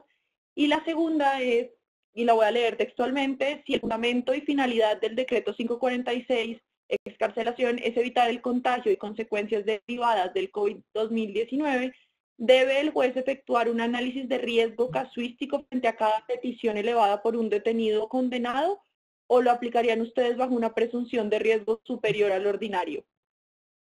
El decreto no hace ninguna referencia a las medidas de seguridad, por lo menos en la lectura que le di, de tal manera que no los cobija. Y segundo, lo que sí hace el decreto es decir que se aplica por razones puramente objetivas, es decir, en la medida en que se den las condiciones de que se trata de los pocos casos en los que sería aplicable y que no queda dentro de los muchos casos en los que no sería aplicable, y se haya cumplido el 40% de la pena para el caso de la prisión domiciliaria, se tiene que aplicar. Entonces, no hay que hacer ninguna valoración respecto a la efectividad que tenga la libertad en el control de la pandemia, entre otras cosas porque, como decía hace un rato, el propósito no es evitar contagios, que en todo caso se van a producir, sino reducir probabilidades de contagio. Entonces, el aplicador, el que tenga que aplicar esta norma, no tiene que hacer un pronóstico en cada caso concreto de si llevar a esa persona a detención o prisión domiciliaria va a reducir o no efectivamente la posibilidad de contagio. Basta, como dice el decreto, con que se den las condiciones objetivas, que repito son la reducción el cumplimiento, perdón, del 40% de la pena en caso de prisión domiciliaria, o que se trate de personas que están en los casos contemplados en el artículo 2 y que no queden dentro de las muchísimas excepciones que consagró el mismo decreto. Pues yo lo que diría en ese punto es que es necesario que el Ministerio de Justicia adicione de manera inmediata el tema. El que puede lo más, puede lo menos. Si, digamos, para sanciones más graves en materia de derecho penal es aplicable, tendría que serlo necesariamente por razones de proporcionalidad y constitucionalidad para los inimputables, pero con unas medidas especiales. Recuerden que todo el sistema procesal no está diseñado para inimputables en Colombia. Habría necesariamente que aprobar o mirar cómo estas personas son llevadas, digamos, a establecimientos médicos especiales donde se les pueda cubrir de alguna manera, tal vez clínicas sanitarias. Habría que mirar la disponibilidad también para que no tengan, entre otras cosas, contacto específico con personas condenadas, en este caso concreto, por razones de imputabilidad. Entonces, ese es un tema. Lo otro que a mí me parece que necesariamente tienen que distinguir todavía más es el tema de los detenidos. Como decía el profesor Reyes, es que no están en las mismas condiciones, están de alguna manera olvidando que se presumen inocentes, que son medidas profilácticas de aseguramiento, que no son medidas de peligrosidad, y necesariamente tendríamos que hacerlo. Lo otro que me parece que es importantísimo es, claro, como ya hay contagios en las prisiones, ¿cómo vamos a garantizar que las personas que están allí no van a salir a contagiar a los miembros de su núcleo familiar? Entonces, eso necesariamente, más allá del tamizaje, tendría que pasar por una serie de medidas mucho más precisas, garantizar que hay cuarentena en los domicilios, si se otorga la domiciliaria, etcétera, etcétera. Y no, el argumento no puede ser, es que no lo podemos hacer porque no tenemos un policía para... Mire, ese no es un argumento jurídicamente válido. En todo caso, yo creo que el decreto sí deja muchísimo que desear en todos los efectos. Hay que ampliarlo. Esto no puede ser una réplica del 68A, que es absolutamente infame. Es decir, la expresión es infame. Esto es derecho penal de autor peligrosista en toda regla, como en los peores escenarios del positivismo criminológico. Es decir, aquí tenemos básicamente un decreto para que exime o que evita ser aplicado a vagos y maleantes. Esto es digamos, no es la respuesta que debe haber hecho un ministerio, ni tampoco, pues, en términos políticos, un Estado frente a las personas que se encuentran en grave riesgo y vulnerabilidad, entre otras cosas, por el estado de salubridad que planteaba el doctor Sussman al comienzo. Entonces, hay que repensarlo mejor. No es un tema fácil, pero el decreto es música angelical, básicamente. Quería una cosa añadir nada más, que aquí en España es muy importante. Ahora, señora. Sí, que en España, pues, la posición de garante que tiene la administración penitenciaria respecto al recluso, ¿no? Que ha sido importante, por ejemplo, para, pues, temas de huelgas de hambre, etcétera. Entonces, aquí también habría que tener en cuenta eso, ¿no? Es decir, tendrá que, ahí sí está claro, porque son colectivos especialmente vulnerables, ojo, ¿no? ¿Por qué han fallecido tantos aquí en España? Bueno, en las residencias de ancianos. Son lugares cerrados donde uno y se contagia todo. ¿Qué es lo que puede pasar en las cárceles? Y mientras más hacinados estén, es un peligro que a mí me preocupa mucho. Por ejemplo, digo yo, Brasil, eso es de verdad que me hace terrorífico lo que puede pasar en esos lugares, ¿no? Y entonces las administraciones tienen que responder en ese caso, sí, bien claramente, porque sí que tienen la obligación de salvaguardar la salud de esos presos, porque ellos mismos no se pueden proteger.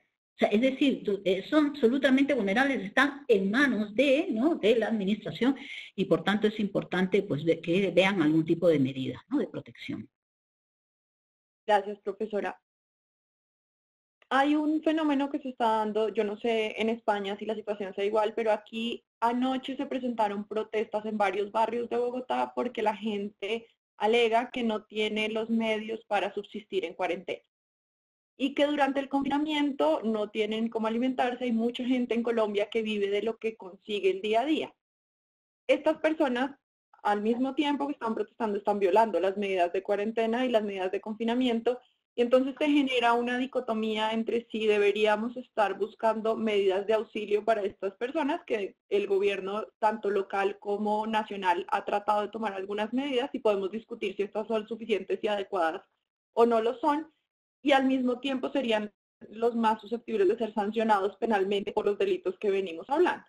Y terminan derecho penal promoviendo o siendo siempre una herramienta para castigar más a los que sufren más, y en últimas terminamos sancionando por lo que el Estado no puede hacer o no ha podido hacer. Desde luego la pobreza no es un fenómeno que surja con la cuarentena y con el COVID, pero sí es cierto que a las personas más vulnerables los afecta en mayor medida. ¿Qué hacer en estos casos? ¿Y qué deberíamos hacer con las personas que están protestando y la acción penal frente a ellos?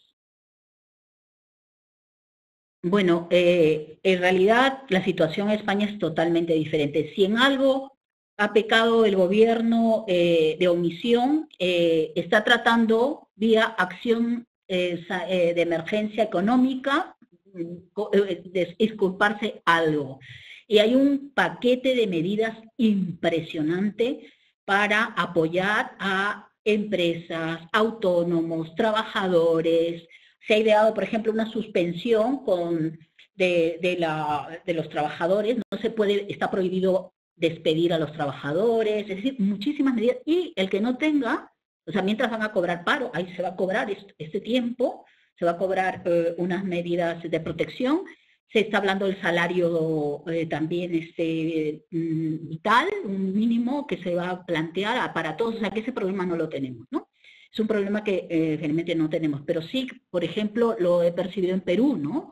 En Perú el gran problema es que mucha gente vive al día, de lo que en el día vende, y claro, es una situación de necesidad que hace que han salido, por eso hay zonas en que han salido en masa a vender, porque viven del comercio, ¿no?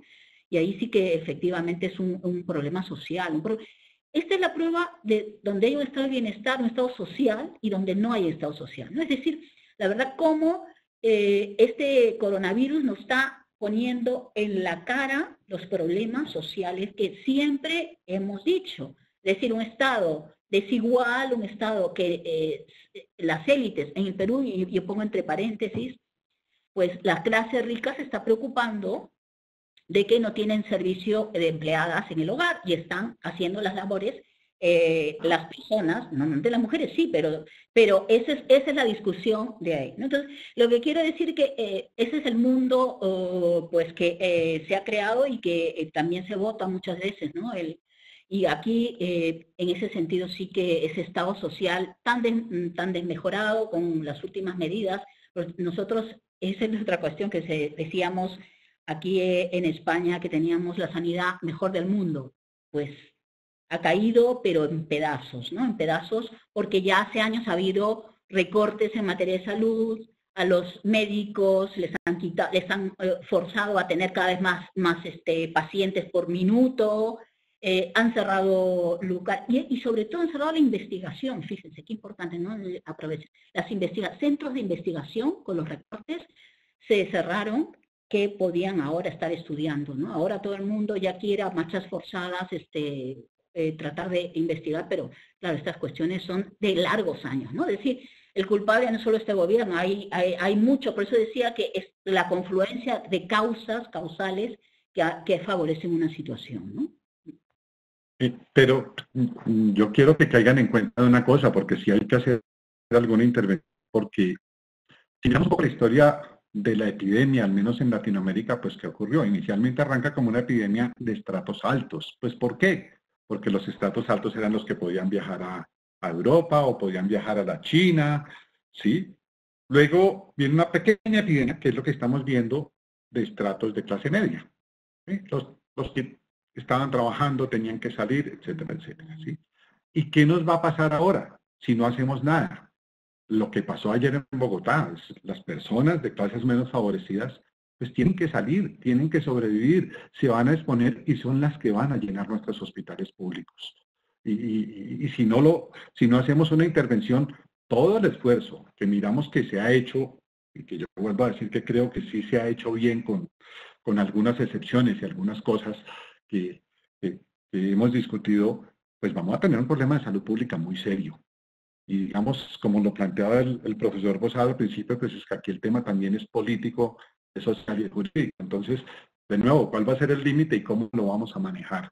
Pero si no lo hacemos, el tema de salud lo vamos a perder el año. A mí me preocupa dos cosas en esa línea. Yo ya me he cansado de decirlo y creo que el profesor Reyes también, pero en general todos los profesores nos hemos cansado de decir que la política criminal es política penal más política social. Ese es un argumento que reclamamos todos los días. Cuando yo tengo unas instituciones estatales que tratan justamente de enviar un mensaje de miedo, en el sentido de vamos a actuar con toda contundencia contra sectores de la población, en vez de decirnos que va a actuar con toda contundencia específicamente contra quienes no, por omisión, no respeten, digamos, las líneas de suministro de recursos o eviten la corrupción, o etcétera, etcétera, pues estamos generando lo que planteaba la profesora Vargas, y es un derecho penal contra los pobres. Y esa es una realidad. Entonces, claro, mientras la corrupción se dispara, las posibilidades de mantener a estas personas en un estado de semibienestar transitorio, por lo menos, son cada vez menores. Yo creo que digamos, aquí hay muchos problemas, pero uno de ellos es la capacidad de los gobiernos locales para tomar medidas efectivas que protejan específicamente a estos sectores vulnerables, y cómo se organiza eso administrativamente. El protagonismo de los políticos ha llevado a que estas medidas en parte sean inocuas, y de alguna manera el mensaje no puede seguir siendo vamos a castigar a todo el mundo. Es que no podemos, como dice el profesor Reyes, meter a la gente a la cárcel ahora. Es que esa no es la vía de solución. Y tampoco nos podemos gastar los poquitos recursos que tenemos, que son muy escasos, en publicidad, ni tampoco en simplemente pedir solidaridad a costa de los derechos fundamentales. El tema es más complejo que eso. Y lo de la corrupción es, a pesar de todo, y no hemos hablado de eso, es gravísimo. Los sobrecostos en los contratos, es decir, hay una serie de fenómenos que tienen que ser atacados con toda la contundencia del Estado, pero eso, repito, significa que necesitamos una política criminal mucho más estructurada, con una política social a más largo plazo, no necesariamente afectando, digamos, a las empresas, pero tampoco, digamos, sacando recursos de una clase media que no los tiene, porque es que realmente la clase media no tiene los recursos suficientes para afrontar, digamos, para suplir los recursos que por corrupción se están perdiendo. Entre otras cosas, en estos países la clase media se está reduciendo sustancialmente y la pobreza en los próximos 2 años de recesión va a ser probablemente brutal. Es decir, lo que está invirtiendo el Perú, por ejemplo, en los programas de recuperación, o lo que están invirtiendo los países europeos en programas de recuperación económicos, es enorme. Estamos hablando de puntos, 10, 15, no sé cuántos puntos del PIB, y nosotros no sé si llegamos siquiera a un punto, es decir, 0.5% del PIB en recuperación. Digamos, esto es un tema que tiene que ser mucho más transversal. El Estado no puede seguir sordo en estos casos, ni a la academia ni a los expertos, ni a los médicos, ni a los economistas. Tiene que tomar decisiones probablemente no populares, pero efectivas en protección de derechos. Cuando ocurren cosas como las que se mencionaba que sucedieron ayer en Bogotá, realmente hay teóricamente 2 formas de controlarlo: o deteniendo a esas personas, procesándolas y llevándolas a la cárcel, que es lo que propone el fiscal desde hace varios días, o indagar en las causas por las que están haciendo eso y tratar de solucionarlas. Entonces, si el problema es que no tienen medios de subsistencia, la forma racional de solucionar el problema es tratando de llegar a ellos con esos medios de subsistencia. Lo otro no va a solucionar ningún problema. Al contrario, va a generar problemas adicionales. Primero, el Estado va a tener que asumir de todas formas, darle alimentación, darle alojamiento y darle salud a esas personas, que es lo que está pidiendo desde el comienzo, solo que se la va a dar en un medio hostil, que es la cárcel, y además exponiéndole en plena crisis del coronavirus a la probabilidad alta de que contraiga la enfermedad. Pero eso es exactamente lo que decía el profesor Posada ahora, es el mismo planteamiento general de política criminal. Uno puede resolver el problema de la delincuencia metiendo a la gente a la cárcel, que es lo que hemos llevado años haciendo. Escondamos a nuestros delincuentes en las cárceles y nos olvidamos de las causas del delito, o nos centramos en las causas de ese delito.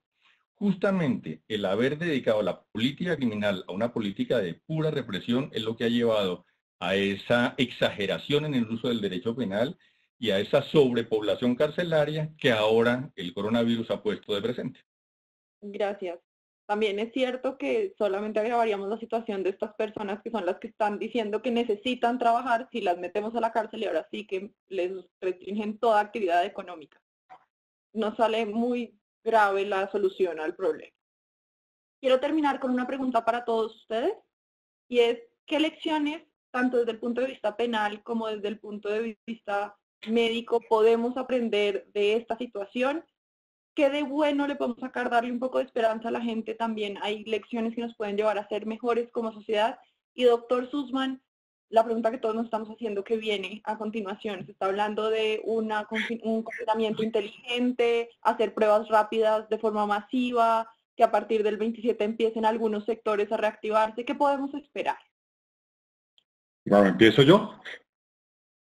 Bueno, vean, yo creo que lo han dicho todos. Creo que el coronavirus nos ha revelado una serie de cosas. Primero, bueno, yo les diría en lo médico, morbosamente apasionante.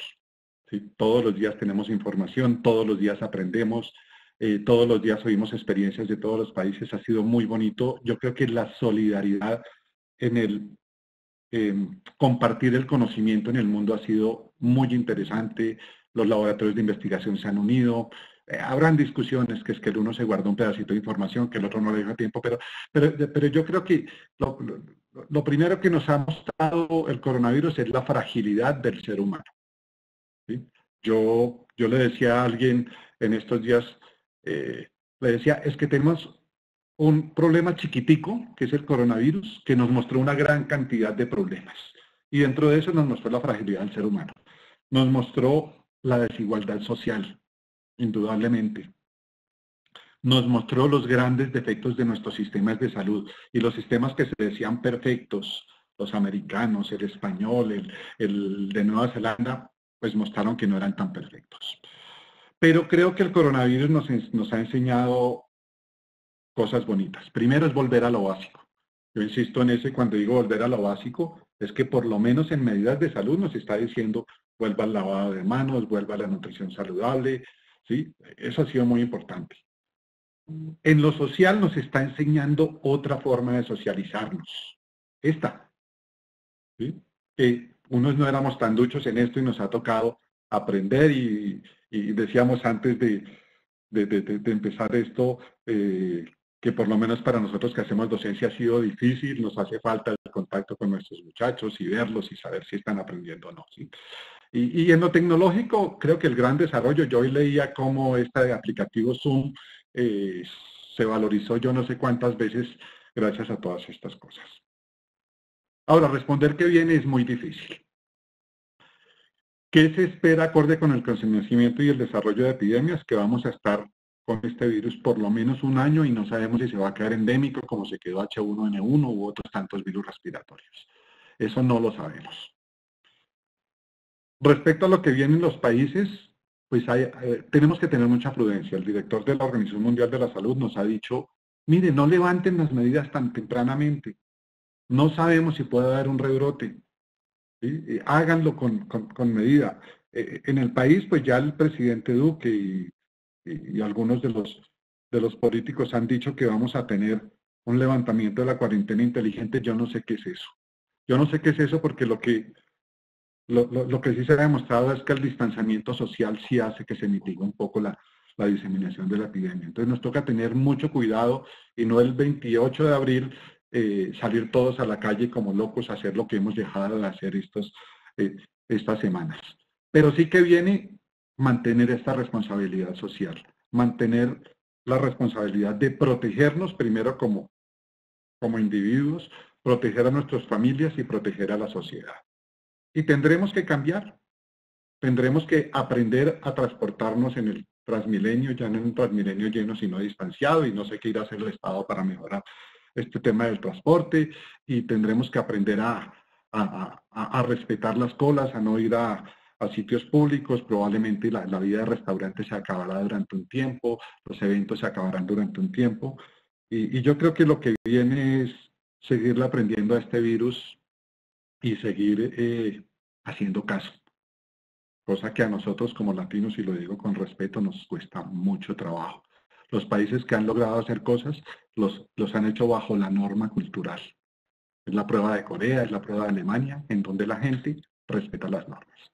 Me parece, creo que seguramente todos vamos a seguir en esa misma línea que ha planteado el doctor Sussman, en la medida de que este coronavirus nos ha mostrado la fragilidad del ser humano, ¿no? Y yo creo que, sobre todo los países desarrollados, ha sido una gran lección de humildad, ¿no? De no ser arrogantes. De Estados Unidos, por ejemplo, fíjense cómo está el señor Donald Trump atrapado en su laberinto, el Johnson, que decía que no había que hacer caso, y espero que a Bolsonaro le caiga, perdónenme, le caiga alguna, de cerca por lo menos, de que lo vea, ¿no? Nadie se ha creído la fragilidad del ser humano. Nos hemos creído potentes, prepotentes y arrogantes en el mundo. El más fuerte siempre ha ido contra el más débil, y la ley de la selva de este mundo capitalista sin ningún aspecto social ha explotado de alguna manera. Y creo que nos da varias lecciones, ¿no? Una de las lecciones también que para mí me parece interesante, por lo menos desde España, es la miopía de los nacionalismos. Nosotros hemos tenido aquí un catalanismo impresionante, que ahora están callados, han entrado los militares a las calles a ayudarles para desinfectar. Claro, hay algunos que no han permitido que entren los militares, ¿no? Bueno, allá es el que se quiera suicidar, ¿no? Como pueblo. Pero que claro, los fanatismos estos, algunos dicen que esto puede llevar a extremismos desde el punto de vista político. Pero yo creo que el que es extremista y miope y fanático, pues lo seguirá haciendo, pero ya la gran mayoría va a aprender lecciones, ¿no? Es lo que me parece. Hemos aprendido la solidaridad tan importante, de ser felices con las pequeñas cosas, ¿no? Y para el derecho penal, pues que es absolutamente secundario, ¿no? Que por favor dejemos de utilizar la bandera del punitivismo para todo. Lo estamos utilizando aquí en España para los derechos de la mujer, para los delitos sexuales. Bueno, por favor, o sea, antes del derecho penal está otros conocimientos, otros valores, necesitamos otros medios de control social, hablando de control social, mucho más importantes, que son la educación, el respeto al otro, la solidaridad, pero de verdad, no de verdad, no solo de derechos escritos en la Constitución, sino de ejercerlos día a día. Y creo que confinados estamos aprendiendo todos algo, ¿no? Había una novela, y que se llevó un libro que decía, come, reza y ama. Y yo creo que al final tenemos que volver al estado de naturaleza, ¿no? Nada.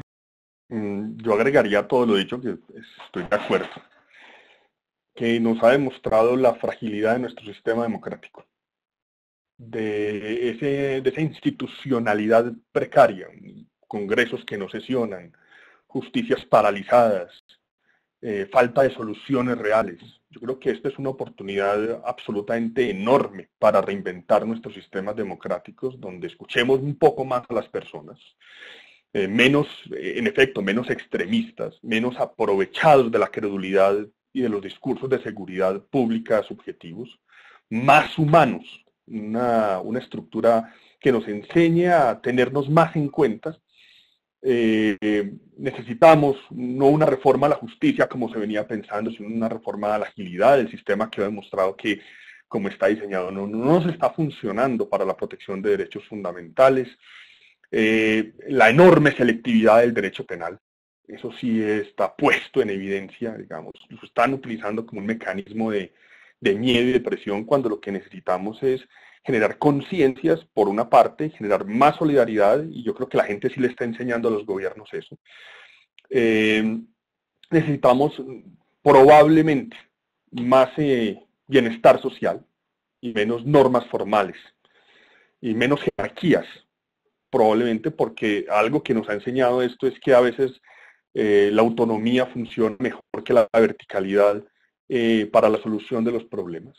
Y necesitamos cuidar más lo importante, digamos, más nuestro sistema de salud, nuestros profesionales, nuestros médicos, más a las personas que a la institución misma. La existencia y seguridad del Estado, señoras y señores, está mediada para proteger personas, no porque el Estado tenga que existir por sí mismo. Y eso yo creo que es una lección que el coronavirus nos está dejando, y con sangre. Y yo espero que se profundice.